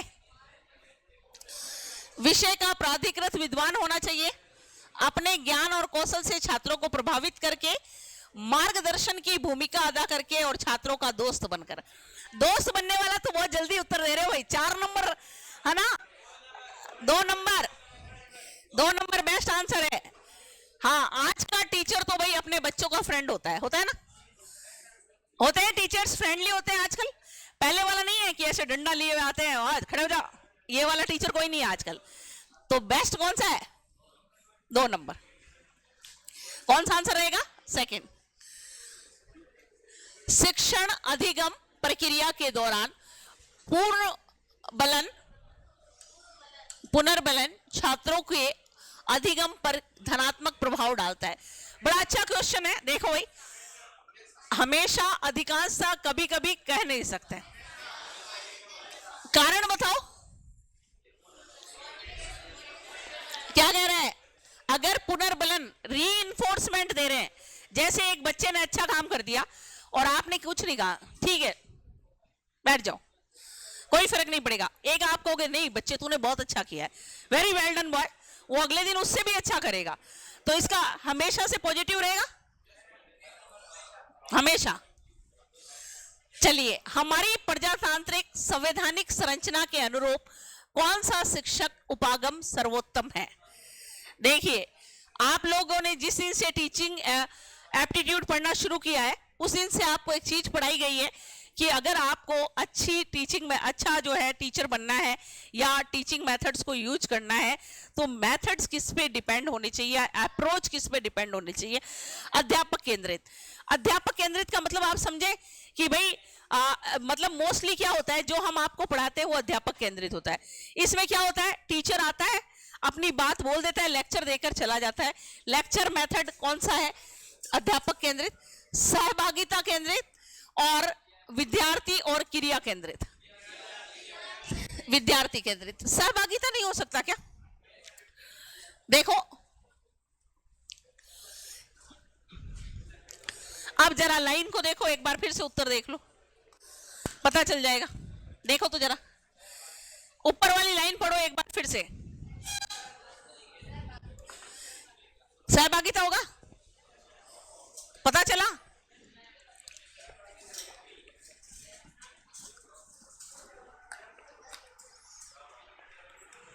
सहभागिता होगा? क्या कह रहे हैं भाई सब लोग? अब बोलो आंसर। विद्यार्थी होगा भाई। प्रजातंत्र क्या होता है ये बताइए आप तो मुझे। प्रजातंत्र, प्रजा का तंत्र, वाओ व्हाट ए डेफिनेशन। क्या परिभाषा होती है? किसके लिए? फॉर द पीपल, जनता के लिए, टू द पीपल और बाय द पीपल। जनता का और जनता के लिए और जनता द्वारा शासन क्या कहलाता है? लोकतंत्र। लोकतंत्र और प्रजातंत्र एक ही होता है बेटा। सेकंड होगा। इसमें हम क्या करते हैं? अपना नेता चुन के भेजते हैं, हमारा रोल है कि नहीं है? है? तो फिर किस पे आधारित हो जाएगा? सहभागिता पर। बाकी सीधा सिंपल पूछे शिक्षण उपागम किस पर आधारित होना चाहिए, तो आप क्या लिखोगे? छात्र केंद्रित, या क्या होना चाहिए? विद्यार्थी केंद्रित। चलिए, यदि एक छात्र आपकी कक्षा का अनुशासन भंग करता है, तो आप अध्यापक होने के नाते क्या करेंगे? 4 नंबर। हाँ, 4 नंबर स्टूडेंट ने सबसे जल्दी बोला, 4 नंबर। मतलब क्वेश्चन आते ही आपने उत्तर दे दिया, मतलब क्या शानदार वाली तैयारी चल रही है आप लोगों की। मतलब क्वेश्चन लिखा, टीचर का ऑप्शन देखने की जरूरत नहीं है, सीधा ही उत्तर दे दो। पर भाई साहब एक बात जरा मेरी और ध्यान से सुन लीजिए, एग्जाम में आप, अच्छी बात है ये आपने मुझे उत्तर दिया, मुझे बड़ी खुशी है कि आप सबने उत्तर दिया है, पर एग्जाम में प्रश्न पत्र हल करते समय इस बात का विशेष ध्यान रखें कि आप थोड़ी सी भी मिस्टेक करेंगे और OMR शीट पे गोला गलत हो जाएगा। तो अपने को पेपर मिलना है, आराम से पढ़ के उत्तर देना है ना। हो सकता है कहीं बीच में नहीं लिख दिया हो सकता है कि कहीं हो कुछ लिख दिया हो, फिर अपनी ढाणी उड़ जाएगी, इसलिए ऐसा काम नहीं करना है। दूसरों से उसकी चर्चा करेंगे, उसके लिए दंड देंगे, माता पिता को बुलाने के लिए डायरी में नोट लिखेंगे, उसके पीछे कारण को जानने का प्रयास करेंगे। एक अच्छा टीचर तो यही करेगा।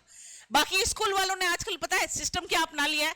गवर्नमेंट ने ये कह दिया कि आप बच्चों को मार नहीं सकते, पीट नहीं सकते, इसलिए माता पिता को बुलाने का एक ही तरीका है, डायरी में नोट लिख दीजिए, आपका बच्चा बहुत शैतानी करता है, वे बहुत ही मिस्चीवियस बच्चा है, नॉटी बच्चा है, तो कृपया कल आकर आप हमसे मिल लें, है ना। बाकी कुछ नहीं करते। नेक्स्ट देखिए, एक प्रभावी अध्यापक बनने के लिए व्यक्ति में निम्नलिखित में से कौन सी विशेषताएं होनी चाहिए? शैक्षिक योग्यता और दंड अनुशासन, शिक्षक का अभिक्षमता, ये अभिक्षमता है भाई, और संप्रेषण कौशल, मानवीय मूल्य और संतुलित व्यक्तित्व, संपर्क और अच्छा व्यक्तित्व। कौन सा आ रहा है भाई, कौन सा बोलने, दूसरा, चौथा, भाई देखो सेकंड होगा। हाँ भाई फोर्थ आंसर कैसे दे रहे हो, संपर्क और अच्छा व्यक्तित्व। फोर्थ तो होगा ही नहीं, फोर्थ तो हो ही नहीं रहा है। संपर्क मतलब एक टीचर प्रभावी कब होगा, जब मैं रोज आपके घर आऊं, आगे मिलूं, सर आपका बच्चा पढ़ाई नहीं करता है, सर आपका बच्चा बहुत स्वीट है, सो क्यूट है ना, ये कि बोलने आऊं रोज आपके घर पे, तब मैं प्रभावी शिक्षक होंगी नहीं। और अच्छा व्यक्तित्व, अच्छे व्यक्तित्व का क्या कर लोगे, टीचर बड़ा हैंडसम है, मैडम है तो बड़ी ब्यूटीफुल है, क्या फायदा है, रोज रोज बच्चे के पेरेंट्स से मिलते रहे, इतना टाइम नहीं है, सरकार पैसे इसलिए नहीं दे रही कि हम लोगों के बीच में जाए। क्या होगा, अभिक्षमता और क्या होगा, कम्युनिकेशन स्किल। ये नेक्स्ट देखिए, प्राथमिक स्तर पर शिक्षण अधिगम प्रक्रिया में किस प्रकार का मूल्यांकन सम्मिलित किया जाना चाहिए। अब देखो, रचनात्मक और निदानात्मक, स्थापना और स्वस्थ मूल्यांकन, रचनात्मक और समेकित, निदानात्मक, रचनात्मक और समेकित। बताइए 4 नंबर होगा, 3 क्यों नहीं हो सकता है, क्यों भाई, सिर्फ क्रिएटिव होना चाहिए और निदानात्मक ही होना चाहिए, इसमें तो 2 ही आ रहे हैं ना, क्रिएटिव और रेमेडियल टीचिंग आ रही है। एक बार फिर से सोच लीजिए, जहां निदानात्मक होगा रचनात्मक भी होगा और कैसा होना चाहिए, समेकित भी होना चाहिए। देखो क्या कह रहा है, अगर आप क्या कर रहे हैं, टीचिंग लर्निंग प्रोसेस को ले रहे हैं और उसमें आपको क्या करना है, मूल्यांकन को शामिल करना है, तो आप क्या क्या चीजें ध्यान रखोगे। एक तो आप उसका सिलेबस ध्यान रखिए, उसको डिजाइन कीजिए और डायग्नोस कीजिए, ठीक है। 4 नंबर। चलिए आगे, आकस्मिक निरीक्षण पद्धति से गुणात्मक सुधार संभव है। समझ गए कैसे, स्कूल में अचानक फ्लाइंग आ गई, इंस्पेक्शन आ गया, क्या फायदा होगा उसका। भाई आप स्कूल में हेडमास्टर हैं अपने, और अचानक से एक दिन टीम आती है गवर्नमेंट की तरफ से स्कूल का इंस्पेक्शन करने के लिए, आप आती है तो क्या देखती है, मार्ट साहब तो बैठे हैं टांगों पे टांग चढ़ाए हुए, मोबाइल चला रहे हैं, मैडम जो है पड़ोस वाली क्लास के गेट पर ऐसे खड़ी है, दूसरी वाली मैडम दूसरे क्लास के गेट पर खड़ी है और बातें कर रही हैं। इंस्पेक्शन ने और में जो बंदा आता है वो लिख के दे देता है, स्कूल की कंडीशन ये पाई गई। विद्यार्थी क्या कर रहे हैं, बाहर खेल रहे हैं, कुछ दीवार फांद करके बाहर है, स्कूल में है ही नहीं, तो इसका कोई फायदा है क्या, सडनली जो इंस्पेक्शन होगा, फायदा तो होगा ही ना, क्योंकि डर होगा ना लोगों में कि कभी भी अगली टाइम ये लोग इंस्पेक्शन के लिए आ जाएंगे, तब हम क्या करेंगे। अब पढ़ के देखो क्या होगा, शिक्षक और विद्यार्थी पर बोझ डाला जा सकता है, विद्यार्थी सदैव डरा हुआ रहता है, विद्यार्थी के अनुसार गृह कार्य अधिगम स्तर पर दृष्टि बनी रहती है, विद्यार्थियों के पारस्परिक समय दृश्य और अधिगम स्तर को सुविकसित किया जा सकता है। चौथा, तीसरा क्या, विद्यार्थी के अनुसार गृह कार्य का तो कोई लेना देना ही नहीं है, ये फोर्थ ऑप्शन, गृह कार्य का क्या लेना देना है। गृह कार्य में तो क्या होगा कि जब हम कॉपी चेक करेंगे तो बच्चा काम करेगा, गवर्नमेंट स्कूल का बच्चा वैसे ही काम नहीं करता, आप टेंशन मत लो, आपको इतनी कॉपी चेक नहीं करनी पड़ेगी। शिक्षक के लिए विद्यार्थी का मूल्यांकन कार्य करना इसलिए आवश्यक हो जाता है क्योंकि इसके लिए विद्यार्थियों से पैसे दे रहा है, वेतन देता है, सरकार के सिवा निर्देशों में उल्लेखित होता है, इससे विद्यार्थी की अधिगम क्षमता का ज्ञान होता है, अधिगम क्षमता उपचारात्मक स्थिति दोनों में सामंजस्य बना रहता है। तीसरा क्या हो रहा है भाई, एक बार फिर से पढ़िए, शिक्षक के लिए विद्यार्थी का मूल्यांकन कार्य करना, मूल्यांकन समझ गए, एग्जाम लेना है, ठीक है, मूल्यांकन मींस एग्जाम ही होता है, एवोल्यूशन की कॉपी चेक करना मूल्यांकन होता है, उसकी परीक्षा लेना, परीक्षा लेकर उसने कितना सीखा है ये पता करना, और उसके अंदर आप क्या देख रहे हो, उसका ऑल ओवर डेवलपमेंट देखते हो। ऐसे नहीं है कि हमने सिर्फ यही देखा है कि बच्चे ने मैथ्स में कितने नंबर प्राप्त किए, गणित में, हिंदी में कितने प्राप्त किए, साथ में उस बच्चे ने साल भर में एक्स्ट्रा करिकुलर एक्टिविटीज में कितना पार्टिसिपेट किया है। मतलब बच्चा स्पोर्ट्स में था, कोई ड्राइंग कर रहा था, क्रिएटिविटी कर रहा था, क्या कर रहा था, सारी चीजें आपको देखनी है। अब कह रहे हैं कि मूल्यांकन कार्य करना इसलिए जरूरी हो जाता है क्योंकि, पहला तो गलत ही है बिल्कुल। क्यों भाई? टीचर इसलिए कर रहा है कि गवर्नमेंट ने ऑर्डर दे रखा है कि साल में एक बार परीक्षा लेनी है, 3 टेस्ट लेने और 2 एग्जाम लेने, इसलिए कर रहे हैं हम? नहीं ना। हम क्या कर रहे हैं, विद्यार्थी की अधिकतम क्षमता का ज्ञान होता रहता है। अब ये कह रहा है, देखो अधिकतम क्षमता है, शब्द को पढ़ो, अधिकतम क्षमता, और यहां कह रहा है अधिगम क्षमता, क्या बनेगा? तो मैंने आपको अभी क्या बोला है, पहले पढ़ना है, सिर्फ एक हाँ ना ऐसे वर्ड्स लिखे वही सारी गलती करवा देंगे, आता हुआ सवाल गलत कर देते अभी एग्जाम में हो जाता। यहां अधिकतम क्षमता लिखा है और यहां पर क्या लिखा है? अधिगम। अधिगम मतलब सीखना, और साथ में अगर मुझे पता चल गया कि बच्चे की कमजोरी क्या है तो हम क्या करेंगे, उसके ऊपर सुधार कार्य करेंगे। नेक्स्ट देखिए, बालक के समाजीकरण का क्या उद्देश्य होता है? समाजीकरण क्या होता है भाई? देखो, व्यक्ति को सामाजिक सम्मान योजना में वर्दी करना, भर्ती करना या शामिल करना, बालक की अभिभावक पसंद तथा विश्वासों का विकास करना, एक सामाजिक समूह के प्रतिगमों को विकसित करना, समूह मानकों को ग्रहण करने योग्य बनाना। बताइए चौथा, देख लो एक बार 3 और 4 में, ये तो है ही नहीं। सामाजिक समूह के प्रतिगमों को विकसित करना, समूह मानकों को ग्रहण करने योग्य बनाना, क्या बचेगा भाई? 3 ही आएगा भाई, इसको क्या करना है? डेवलप करना है, ये आएगा। नेक्स्ट देखिए, एक घनिष्ठ संबंध है,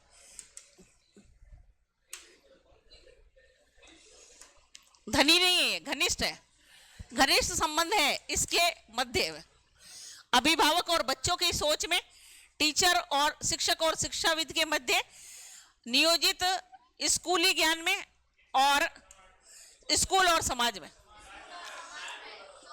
चौथा सही है, ये तो सबको ही पता चल रहा है। घनिष्ठ संबंध किसका है? स्कूल और समाज का। अभिभावक और बच्चों की सोच में तो घनिष्ठ संबंध बहुत कम मिलता है। मिलता है क्या? पिता क्या सोचते हैं और बच्चा क्या सोचता है, नहीं होता है ना, मैच नहीं होती। चलिए, बच्चों में सीखने की प्रक्रिया कब गहनतम होती है? जब उन्हें क्रिया द्वारा सीखने को प्रोत्साहित करते हैं, जब वह समस्या समाधान में संकलन करता है, जब उन्हें खुद करने के लिए स्वतंत्र छोड़ दिया जाए, अच्छे से अच्छा करने के लिए बाध्य किया जाए। 3 नंबर, वाह, ये तो कौन सा सिद्धांत है भाई? करके सीखना है। कौन सा सिद्धांत है? करके सीखना वाला है, सृजनात्मक। तो आप बच्चे को छोड़ दीजिए और बच्चा क्या करेगा? जब उन्हें क्रिया द्वारा सीखने को, करके सीखने को प्रोत्साहित किया जाता है, जब उन्हें स्वयं करने के लिए स्वतंत्र छोड़ दिया जाए। 2 चीजें हैं, देख लो। एक तो कह रहा है जब आप उनको करके सीखने के लिए मोटिवेट करें, दूसरा आप करें जब उन्हें स्वयं करने के लिए स्वतंत्र छोड़ दिया जाए। अब देखो 2 अक्षरों के अंदर, तीसरा होगा ना, क्योंकि अब जब आप उन्हें छोड़ दोगे तो वो ज्यादा अच्छे से कर पाएगा, और ये करके सीख, कोई उसके ऊपर वो नहीं रहेगा बर्डन। नेक्स्ट देखिए, विद्यार्थी ने लड़की के स्थान पर लड़का लिखकर उच्चारण की लिखा, ये उच्चारण दोष की त्रुटि की है। शब्द विनिर्मण, शब्दांश विनिर्मण, हड़बड़ाहट और मनोवैज्ञानिक। क्या होगा? एक स्टूडेंट है, उसने लड़की की जगह पर लड़का लिख दिया, क्या होगा? शब्द विनिर्णयन होगा, शब्दांश विनिर्णयन होगा, हड़बड़ाहट होगी या मनोवैज्ञानिक होगा? बेस्ट आंसर देखो, हड़बड़ाहट हो सकती है या फिर साइकोलॉजिकल भी हो सकता है।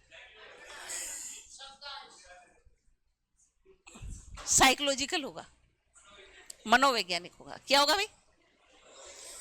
इसने जो गलती की है वो साइकोलॉजिकल मिस्टेक थी।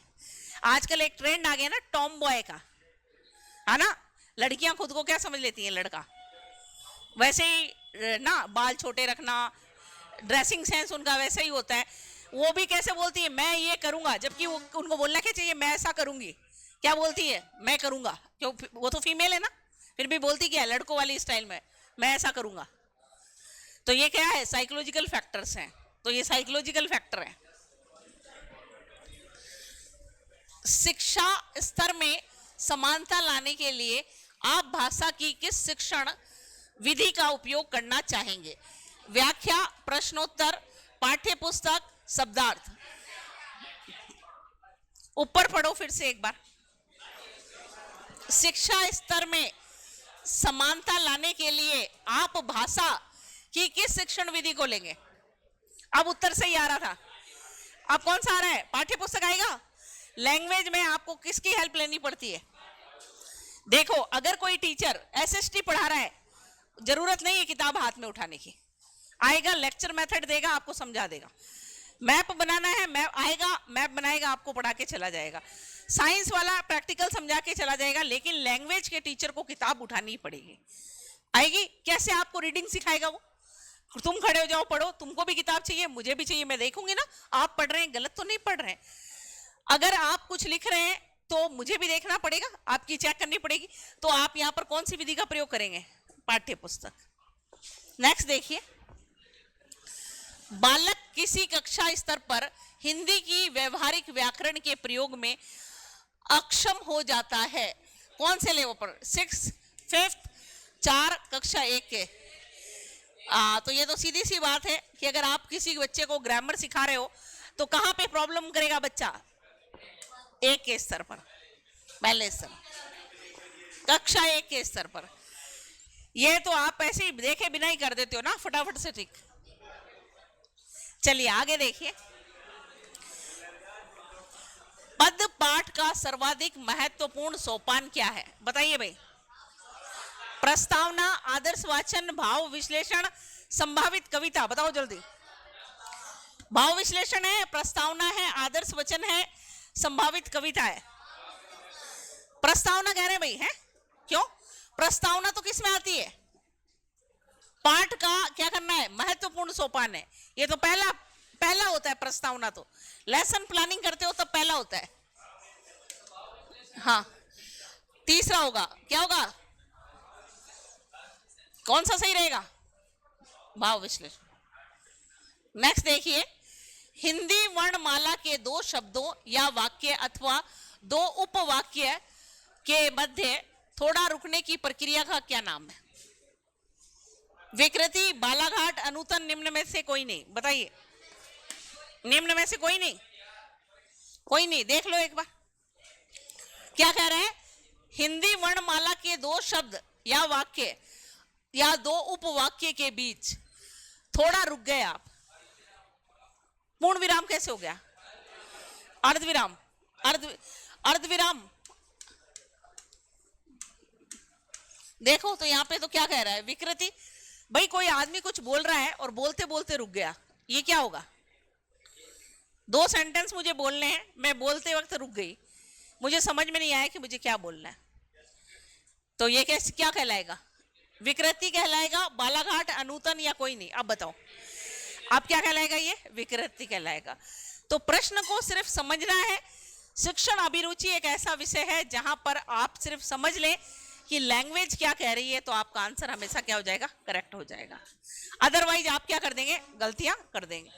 क्या करेंगे? विकृति। हाँ भाई, एक अच्छा शिक्षक होता है जो, एक अच्छा टीचर कौन सा है आपकी नजरों में? कल्पना और सिद्धांत को स्पष्ट करता है, विद्यार्थियों को प्रिंटेड नोट्स देता है और छात्रों को सीखने के लिए अभिप्रेरित करता है।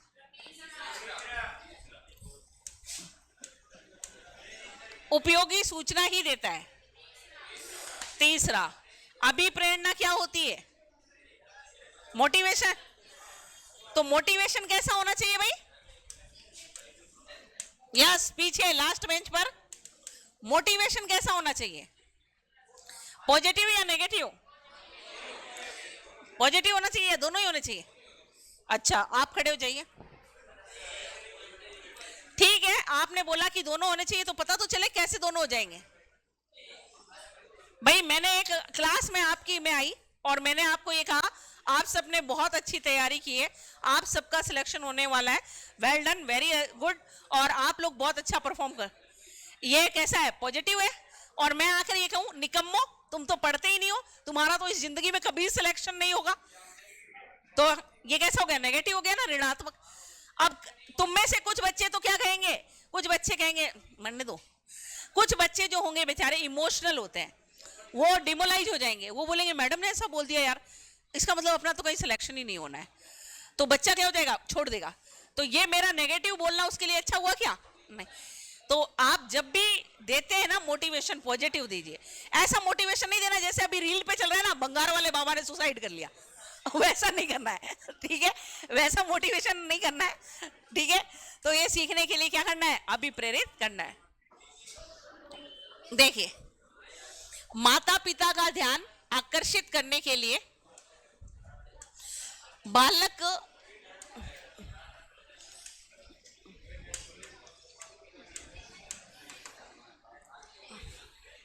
देखो भाई, इधर बोर्ड पर देखो, थोड़ा सा मिस्टेक था, क्वेश्चन अच्छे से देखिए। माता पिता का ध्यान आकर्षित करने के लिए, जैसे ये हमारे बच्चा है पीछे देखो 3 नंबर पे बैठा है, हाँ भाई ये उत्तर आपका आ गया है। यहाँ पर एक बच्चा अपने माता पिता के क्या कर रहा है, अट्रैक्ट करने के लिए बदमाशियां कर रहा है। उसका कारण क्या है, अपने माता पिता का लाडला था, नहीं, कोई जरूरी नहीं है, पर मैं वो अकेला बालक था, इसलिए मैंने सोचा मम्मी पापा तो कुछ कहेंगे नहीं, बदमाशी कर लूं। माता पिता दोनों ही व्यस्त रहते थे और बच्चे की तरफ ध्यान नहीं देते थे। ऐसे व्यवहार प्रदर्शन से अब अविचलित लाभ उठाने का आदी हो गया है। कुछ बच्चों की आदत होती है ना, अपने मम्मी पापा से अटेंशन लेना होता है तो कुछ ना कुछ कर लेते हैं, फिर पेरेंट्स को लगता है अरे यार मेरा बच्चा कहीं कुछ ना कर ले, इसलिए उसकी हर बात को मान लेते हैं। ऐसा नहीं है। चलिए आगे देखिएगा। संप्रेषण कला सभी में समान रूप से नहीं पाई जाती है। आप कहां तक इस कथन से सहमत है, बताइए भाई। पूर्णतया। आपकी क्लास में कुछ विद्यार्थी अभी भी ऐसे हैं जो बिल्कुल ही कैसे हैं, इंट्रोवर्ट है। व्यक्तित्व पढ़ा है आपने, पर्सनैलिटी। पर्सनैलिटी जो आप जिसे आप व्यक्तित्व कहते हैं, जिसके बारे में आपने पढ़ा है कि पर्सनैलिटी अंग्रेजी भाषा का है और पर्सोना आपका लैटिन वर्ड है, जिसका मतलब क्या होता है, मुखौटा, है ना। इंसान कैसा है वो उसकी व्यक्तित्व से पता चलता है। तो उसमें हमने क्या पढ़ा कि पर्सनैलिटी कैसे डिफाइन होती है, कम्युनिकेशन से। एक बच्चा होता है इंट्रोवर्ट, जैसे देखिए ये बैठे हमारी क्लास में, इधर ये बैठे हैं कोने में, ये बिल्कुल इंट्रोवर्ट है। इंट्रोवर्ट का मतलब आप समझ गए, बात नहीं करते हैं, अंतर्मुखी हैं। और एक बच्चा होता है एक्सट्रोवर्ट, जैसे वो बैठे हैं, सबसे बातें करते रहते हैं, बहुत ज्यादा बोलने वाले, है ना। एक अंतर्मुखी होता है, एक बहिर्मुखी होता है। इंट्रोवर्ट और एक्सट्रोवर्ट दो तरह के होते हैं। अब जो बात कर रहा है, बात करने वाला, संप्रेषण कला सभी में समान हुई क्या, ये तो बिल्कुल ही चुप है। इधर ये देखिए, मैं जब से आई हूं क्लास में, इस बंदे के फेस पर एक एक्सप्रेशन नहीं आया है। इस बंदे की गाड़ी गियर ही चेंज नहीं कर रही है, न्यूट्रल गियर में गाड़ी चला रहा है, ऐसे ही चल रही है, कोई मतलब नहीं है। मतलब सारी क्लास हंस रही है, एंजॉय कर रही है, आंसर दे रही है, ठीक है ना, ऐसे ही कर रहे हैं। तो देखो क्या होगा भाई, पूर्ण सम। तो भाई साहब जीवन बहुत बड़ा है, लंबा है, खूबसूरत है, एंजॉय करना है। आगे देखिए, एनसीसी नेशनल कैडेट फोर है ना, एनसीसी है कि केटोली नायक के रूप में आपका छात्र का किस छात्र का चुनाव करना पसंद करेंगे। हाँ भाई, अब मैं आपको इधर देखो, ये पीछे सबसे कॉर्नर में, ठीक है, आवाज आ रही है, लास्ट में देखिए, इनको मैंने कह दिया कि आपको ये पूरी क्लास है, इसमें एक बंदा चुनना है। कौन सा चुनोगे, मेधावी क्यों चुनना है। एनसीसी का लीडर तो कौन होगा, बोल्ड, है ना भाई। नेतृत्व पढ़ा है कि नहीं पढ़ा है, लीडरशिप पढ़ी है। लीडरशिप कैसी होनी चाहिए, प्रभावी होनी चाहिए। वर्तमान भारतीय राजनीति इसका सबसे बड़ा उदाहरण है, नेतृत्व का। क्यों, आज कांग्रेस के पास कोई लीडर नहीं है, प्रभावी नेतृत्व नहीं है, इसलिए नहीं जीत रहे। और बीजेपी के पास प्रभावी नेतृत्व है, तो आप किसको चुनना पसंद करेंगे, मोदी जी को, है ना, प्रभावी व्यक्तित्व वाले छात्र को। फिजिकली कोई मतलब नहीं है, आर्थिक रूप से संपन्न भी कोई मतलब नहीं। आगे देखो भाई, वर्तमान परिस्थितियों में पढ़ लेना भाई। शिक्षक नेता के लिए सादा जीवन और उच्च विचार का सिद्धांत है। बेवकूफी से भरा, उचित, अनुपयोगी, उचित, कल्याणकारी। कौन सा है? एक बार फिर से सोचो कौन सा होगा। अगर आप कह रहे हैं नेता कैसा हो, सादा जीवन उच्च विचार, कि हमारा नेता कैसा हो, कल्याणकारी होगा।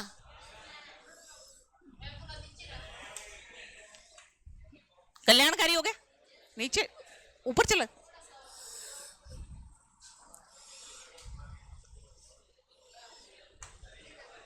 ठीक है, ठीक है, सही है क्या भाई? इधर देख लो, कल्याणकारी सही है। चलो, कक्षा में उचित संप्रेषण है तो आवश्यक है कि आपका व्यवहार संपूर्ण रूप से नाटकीय है। हाँ भाई,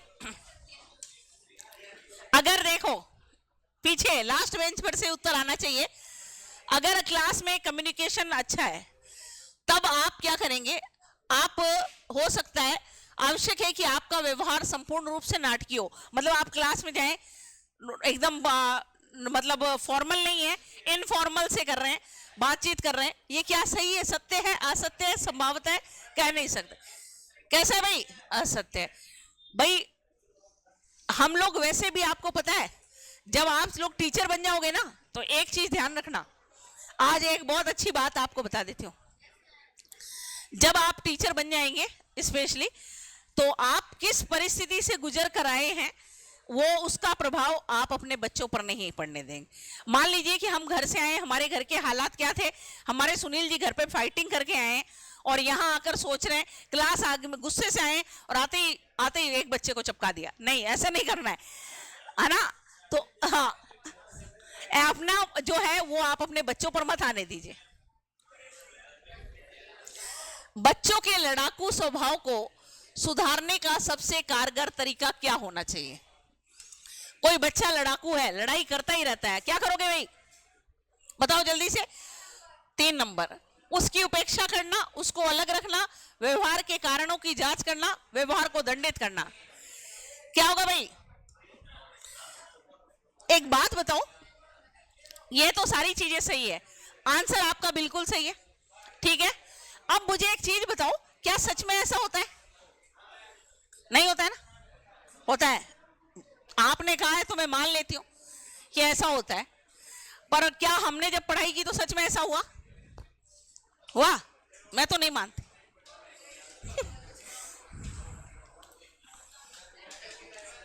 जब परीक्षाएं नजदीक हो तो शिक्षक को क्या करना चाहिए?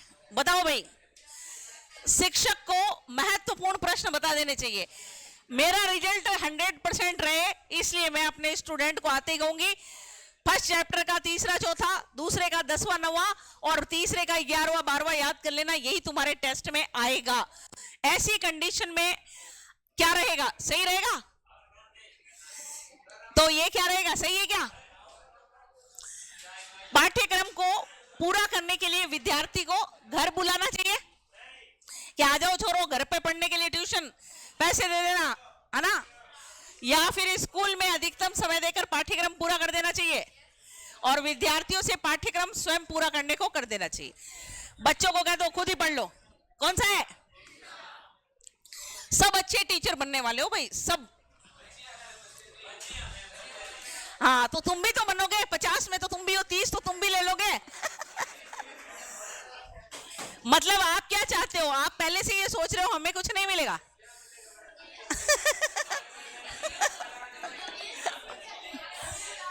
चलो,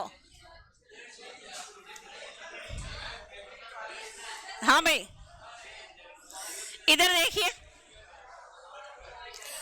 अब जरा, अभी इधर जरा ध्यान पूर्वक सुन लीजिए आप लोग। 50% का मामला तो बहुत, आप सोच रहे हैं कि 50 में से हमारे को 30% ही मिलेगा। 50 इनको मिल गया, प्लस ये इधर उधर से लेकर 70% तक तो इनका मामला हो जाए। हाँ, ये उनको मिल गया। बॉयज के पास ले देकर कितना आ रहा है? हाँ, तुम्हारे पास 29-30% आ रही है। हाँ, अब ये आप इसको, तो आप ये तो मानते हो ना कि इतना तो कैलिबर रख लो, ये तो सोच लो कि जो एग्जाम हम दे रहे हैं एक सीट तो हमारी है, एक सीट तो तुम्हारी है। क्यों सोच रहे हो कि हम उसमें आ जाएं, है ना?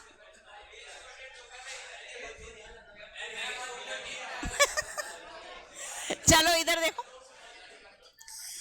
व्यवसायिक निर्देशन के पश्चात एक बालक सक्षम होता है।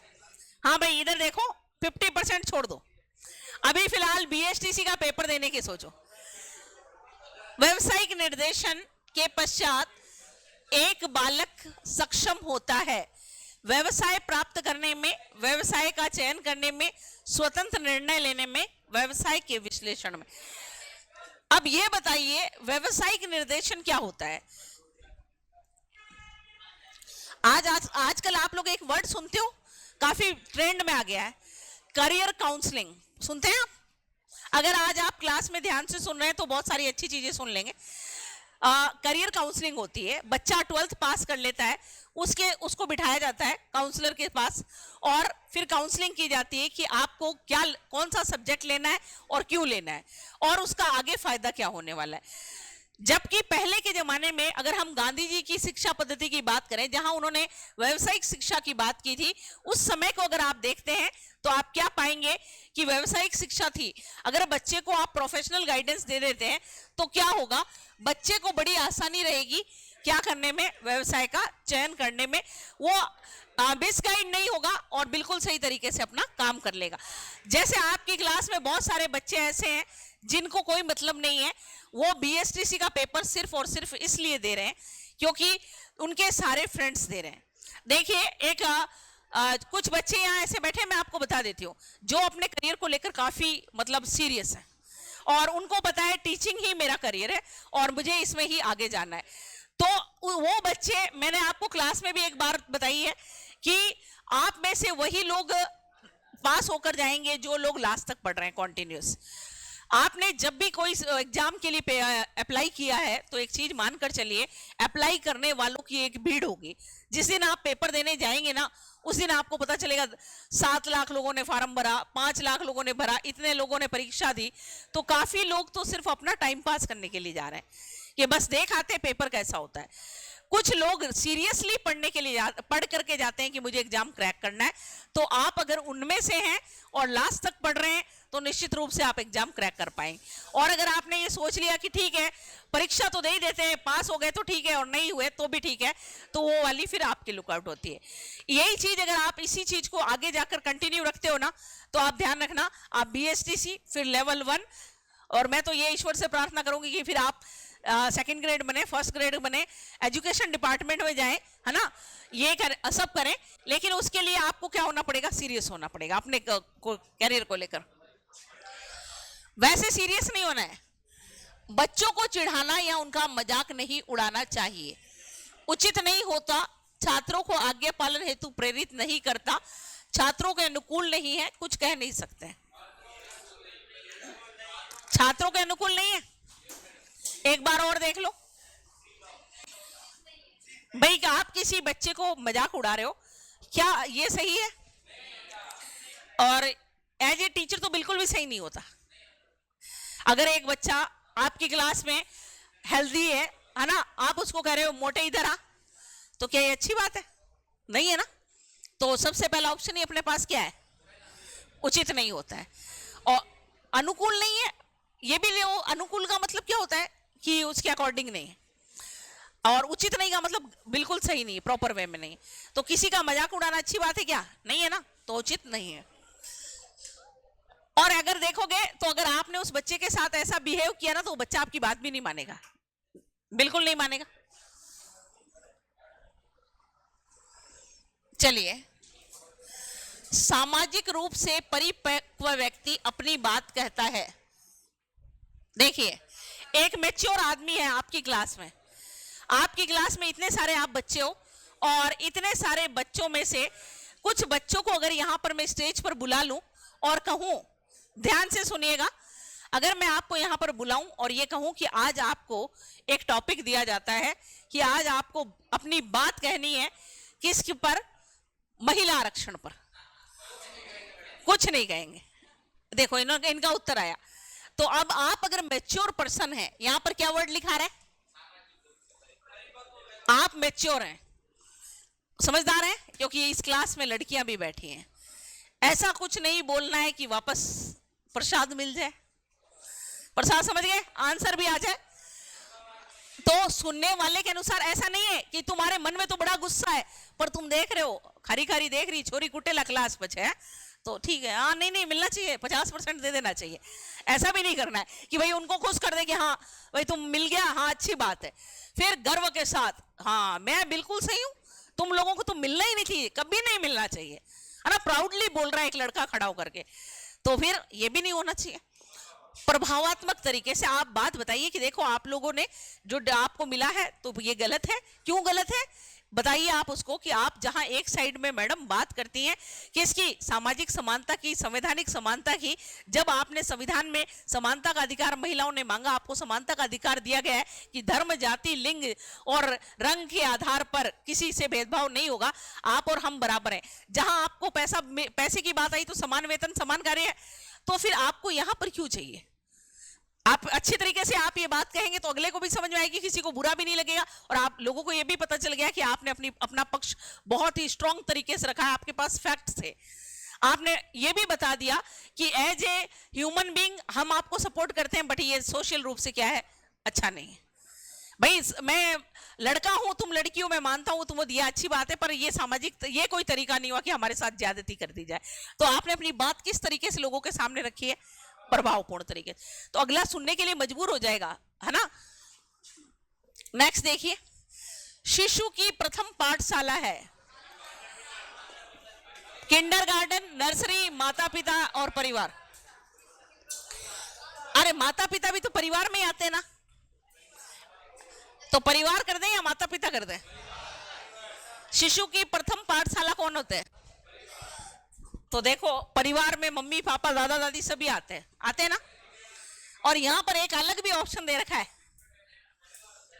परिवार ही होगा, माता पिता नहीं करें, वो परिवार में सभी लोग आ गए। ये क्या होता है, ये क्या होता है, हाँ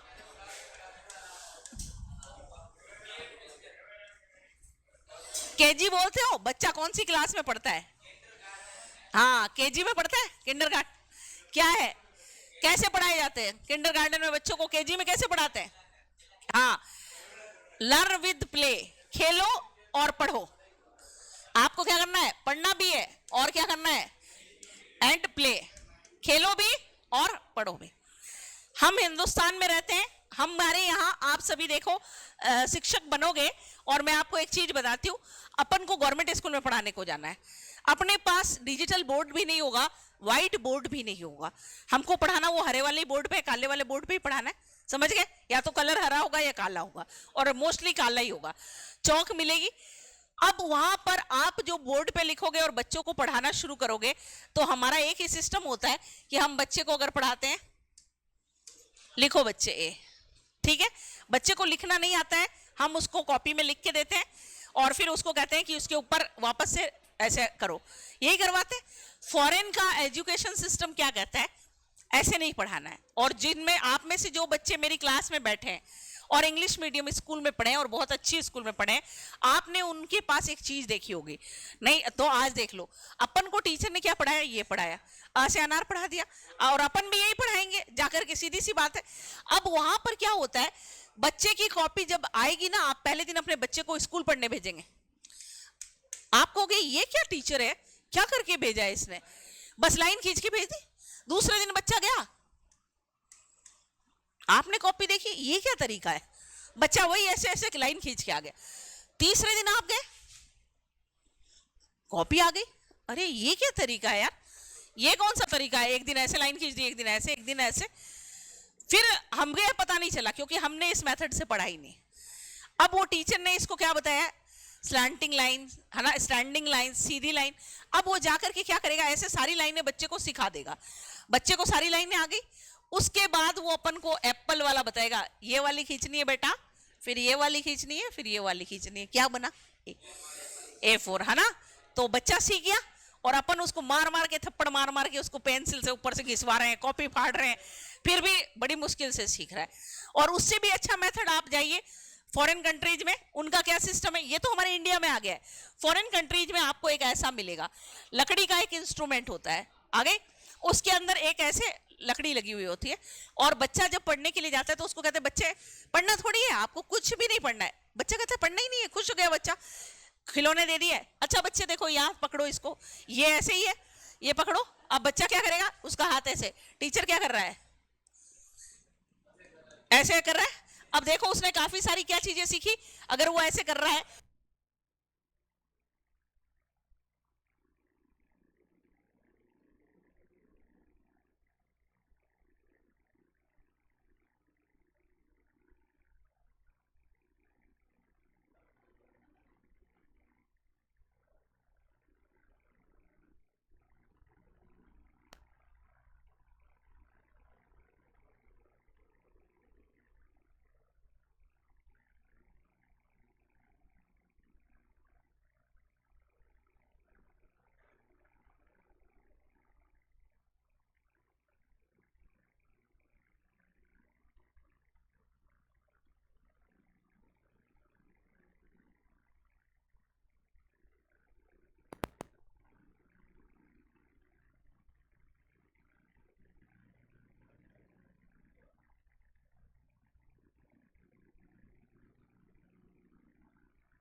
मेरे को लगता है आपने प्रश्न अच्छे से नहीं पढ़ा है, वापस से पढ़ लो। हाँ, अब की बार उत्तर सही आया। अच्छा, यहां पर जरूरत शब्द आ गया ना, मुझे आपने नेता बना दिया और बोला कि मैडम आप हमारी डिमांड पूरी कर दो, तो ये पूरा कर दो, तो ये तो जरूरत ही है। ये मैम हमारे को तो क्लास में एसी चाहिए, एसी दिलवा दो, ये लो लग गई हाथों हाथ, ये चाहे वो अभी तक नहीं आई। हाँ करो, फोन करो, ठीक है। समूह की आवश्यकताओं की पूर्ति करे, जरूरी नहीं है क्या करे, उनको सेटिस्फाइड करे। ये क्या होते हैं, ये कौन है, समूह प्रेरक, बिल्कुल कर दीजिए, ठीक है। चलिए, समूह प्रेरकों को संतुष्ट करें।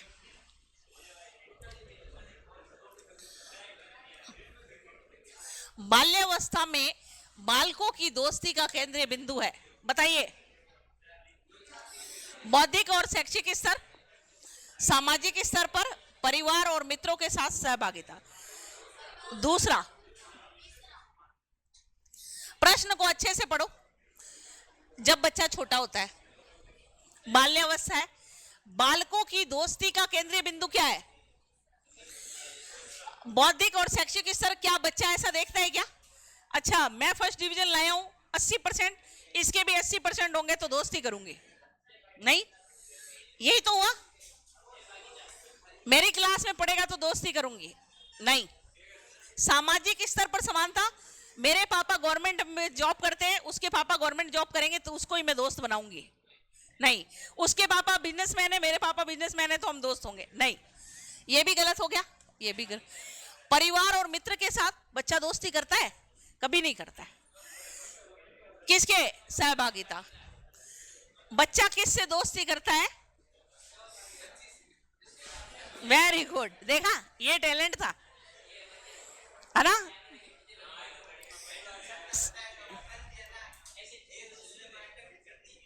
अच्छा, सहभागिता का मतलब समझ गए, जो उसका साथ दे, है ना।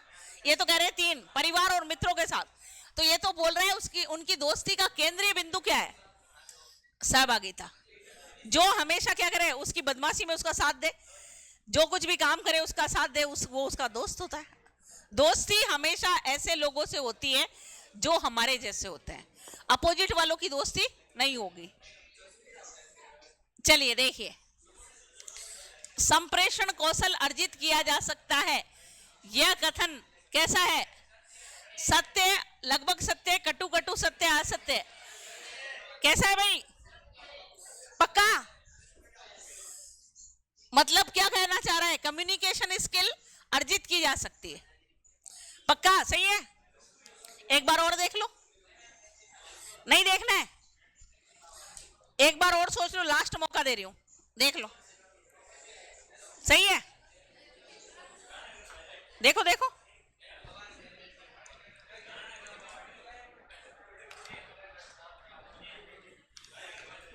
अच्छा एक बात बताओ कि इंसान, हाँ, संप्रेषण कौशल अर्जित किया जा सकता है, किया जा सकता है ना भाई? एक बच्चा है, मैंने जैसे अभी आपकी क्लास में बताया, ये बच्चा है, ये बिल्कुल ही चुप है, बिल्कुल साइलेंट मोड पे गाड़ी चल रही है, न्यूट्रल गियर में। इस बच्चे को क्या हम ऐसा पुश करते रहें, तुम्हें कुछ बोलना चाहिए, तुम्हें अपनी बात को एक्सप्रेस करना चाहिए, तो एक दिन ऐसा आ जाएगा ये हम सबको पीछे छोड़ देगा और बोलता ही रहेगा और हम सुनते रहेंगे। लास्ट में हम क्या कहेंगे? बेटा चुप हो जा, माँ तो दुखड़ लाग गो है। वो भी स्थिति आ सकती है कि नहीं आ सकती है? इसलिए ये क्या है? बिल्कुल सत्य। क्या है भाई? जैसे आप पढ़ते हैं अधिगम, अधिगम जन्मजात नहीं होता है ना, पैदा होने के बाद सीखता है। अधिगम क्या है? एक प्रक्रिया है, एक क्रिया है, अनुक्रिया है, प्रतिक्रिया है। बताइए अधिगम क्या है? एक प्रक्रिया है, क्रिया है, अनुक्रिया और प्रतिक्रिया है। क्या है भाई? अरे अनुक्रिया है। लर्निंग क्या है? क्या है? लर्निंग एक प्रोसेस है। कैसी प्रोसेस है भाई? हाँ देखो, क्रिया का मतलब होता है करना, तो लर्निंग एक प्रोसेस तो है, करना नहीं है। क्या है? प्रोसेस है। शिक्षण एक प्रक्रिया है, क्रिया नहीं है, अनुक्रिया भी नहीं है और प्रतिक्रिया भी नहीं। शिक्षण जीवन पर्यंत चलने वाली एक क्या है? क्रिया है। और शिक्षण में कितने चर होते हैं भाई? कितने चर होते हैं? कौन है? शिक्षण में कितने चर होते हैं भाई? 3। कौन कौन से हैं? परतंत्र चर, यही होते हैं। अब ये कौन कौन से होते हैं? शिक्षक, शिक्षार्थी और पाठ्यक्रम, यही होते हैं। चलिए कैसा होता है? एक ध्रुवी, दो ध्रुवी और त्रिध्रुवी।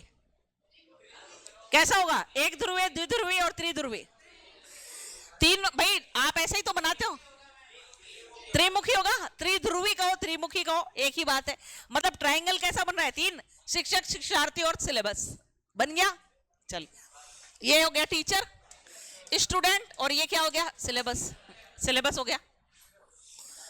अच्छा, पाठ्य जो है, पाठ्यक्रम या पाठ्यचर्या किस प्रकार की होनी चाहिए?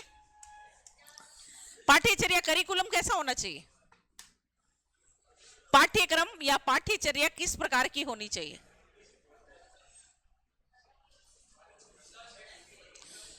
वो सिर्फ शैक्षणिक होनी चाहिए, सह शैक्षणिक होनी चाहिए, इनमें से कोई नहीं, और दोनों ही? 4 ऑप्शन चाहिए ना। पहला ऑप्शन है शैक्षणिक होना चाहिए, दूसरा सह शैक्षणिक होना चाहिए, तीसरा कोई नहीं होना चाहिए, दूसरा सह शैक्षणिक होना चाहिए, जिसमें दोनों ही आएंगे, सह शैक्षणिक। चलिए, क्रियात्मक, भावात्मक और संज्ञानात्मक पक्ष, है ना? 3।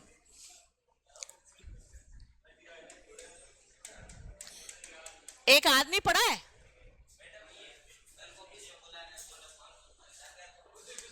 हाँ, बीएफ स्किनर, जानते हो बीएफ स्किनर को? साइकोलॉजी में बहुत नाम है इनका। स्किनर जिसको आप कहते हैं, उनका पूरा नाम था बीएफ स्किनर। बीएफ स्किनर क्या कहते हैं? शिक्षक क्या है? विद्यार्थी की आधारशिला है ना? हाँ, आधारशिला बताई थी इन्होंने, उद्दीपक वाला जो फॉर्मूला था। किसी भी व्यक्ति की सफलता निर्भर करती है क्षमता पर, दक्षता पर, रुचि पर, आवश्यकता पर और मानसिक स्थिति पर।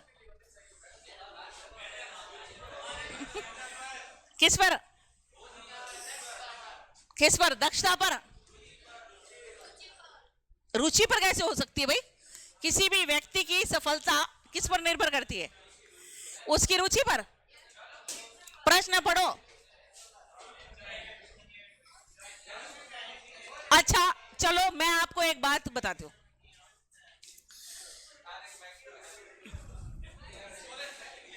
मेरा इंटरेस्ट था, मान लीजिए कि मैं एक स्टूडेंट हूं और मेरा एज ए स्टूडेंट मेरा क्या था कि मुझे डॉक्टर बनना है, लेकिन मैं डॉक्टर नहीं बनी, मैं टीचर बन गई। अब टीचर बन गई तो मेरा इंटरेस्ट तो डॉक्टर बनने में था ना, पर मेरी स्किल नहीं थी वो। मेरी स्किल क्या थी? पढ़ाने की। तो क्या हुआ? क्षमता और दक्षता ही होगी। सफलता किस पर डिपेंड करती है? आपके इंटरेस्ट पर डिपेंड नहीं करती है, आपकी मेहनत पर, आपकी स्किल पर डिपेंड करती है, आपकी रुचि पर नहीं करती है। कुछ लोगों का वो सब्जेक्ट नहीं होता, उसमें टॉप कर देते हैं। कैसे? मेहनत करके कर रहे हैं, ये वाली चीज होगी। हाँ, ये आंसर देखिए, आपने पढ़ा नहीं इसको। सफलता निर्भर करती है क्षमता और दक्षता पर, ना कि हमारी रुचि पर। आवश्यकता पर भी नहीं करती है, ना मानसिक स्थिति पर करती है।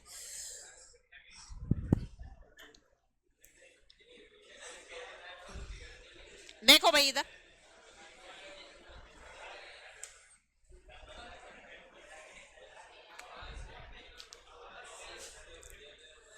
देखो रेजिडेंशियल स्कूल है, नाम सुना होगा, अंबेडकर छात्रावास का सुना है? आवासीय रेजिडेंशियल स्कूल है। अब रेजिडेंशियल स्कूल में किन लोगों के संबंध होंगे? या तो हॉस्टल वार्डन रहेगा, विद्यालयों में छात्रों में अनन्य संबंध प्रगाढ़ होते हैं। किसके साथ? वार्डन के साथ। या बताइए भाई, वो रेजिडेंशियल अगर स्कूल है तो बच्चे का को ज्यादा टाइम किसके साथ रहना है? वार्डन के साथ ही रहना है। अब अगर बच्चा वार्डन के साथ रहता है तो वार्डन के साथ उसके रिलेशन अच्छे होते हैं, ये हमेशा सही होता है या बहुधा होता है या कभी कभी होता है या संभवतः होता है? अब उत्तर आपको एक आदर्श शिक्षक के रूप में देना है, तब आप क्या उत्तर देकर आएंगे, है ना? भाई वार्डन क्या करता है? बच्चों के साथ डील कैसे करता है? बहुत अच्छे से। कभी भी वो ये नहीं कहता कि तुम स्टूडेंट हो और मैं क्या हूं, तुम्हारा वार्डन हूं। वो क्या बन जाता है? तुम्हारा दोस्त बन जाता है। और लड़कों का तो बहुत अच्छा दोस्त बनता है वार्डन। लड़कियों की वार्डन हमेशा खराब होती है ना? हिटलर टाइप की लेडी होती है, और रखते भी ऐसी लेडी को है जो बड़ी खतरनाक होती है।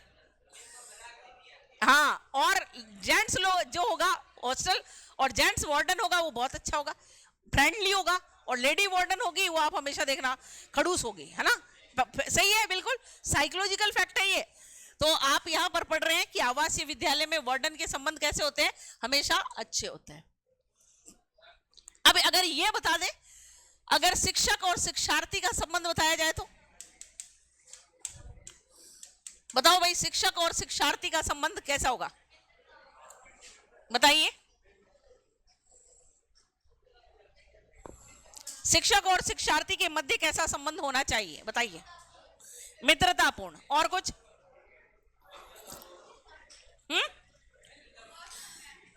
बताओ।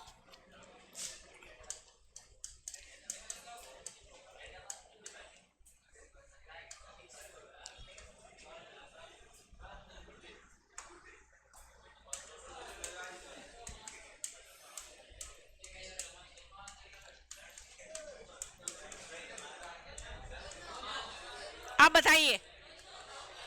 दोनों होनी चाहिए ना?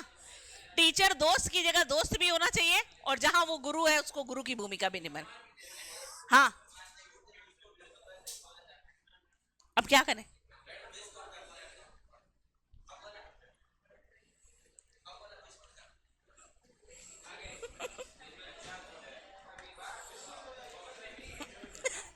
चलिए आगे। अभी देखिए,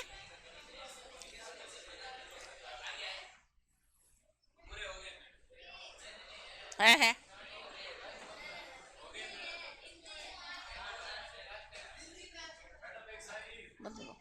बंद कर दो। अच्छा चलो भाई, 2 मिनट हम आपसे बात कर लेते हैं। हाँ, ये रहा एक, ये है बिल्कुल, शायरी भी आपको सुना देंगे। बालकों में किसी भी व्यवसाय के प्रति पूर्ण धारणा का विकास होता है, पड़ोसियों द्वारा, अध्यापक द्वारा, समाज द्वारा और अभिभावक द्वारा। 4 नंबर होगा पक्का? क्या कह रहे हो? देखो, पड़ोसी, अध्यापक, समाज और अभिभावक, 4 नंबर अभिभावकों द्वारा। अभिभावकों के द्वारा ही क्या किया जाता है? बच्चों के अंदर क्या किया जाता है? किसके प्रति? व्यवसाय के प्रति पूर्ण धारणा। पूर्व धारणा है, पूर्ण धारणा का विकास होता है। कैसे होता है? पेरेंट्स हमें गाइड कर देते हैं, करते हैं कि तुम्हें ये बनना है और तुम्हें ये करना है, वही सबसे पहले हमें बताते हैं। बाद में हमारे टीचर हमें गाइड कर देते हैं, बाद में काउंसलर्स गाइड कर देते हैं। बहुत सारे लोगों का यही काम होता है जो हमें क्या कर रहे हैं? दिशा निर्देश प्रदान करते हैं। आ गई? लेकिन सबसे महत्वपूर्ण भूमिका किसकी है? अभिभावक की होती है। वैसे भी क्या क्या बताया गया है कि माता शिशु की प्रथम टीचर होती है ना? पहली टीचर कौन होती है? माता ही होती है। तो ये आपके शिक्षण अभिरुचि के कुछ महत्वपूर्ण प्रश्न थे जिनको आपने हल किया, और आप सब ने बड़े ही शांतिपूर्ण तरीके से हमारी बात को सुना। आपने हमारा सहयोग किया, इसके लिए बहुत बहुत धन्यवाद और बेस्ट ऑफ लक। अच्छे से पेपर करें। सबका साथ और सबका विकास, है ना?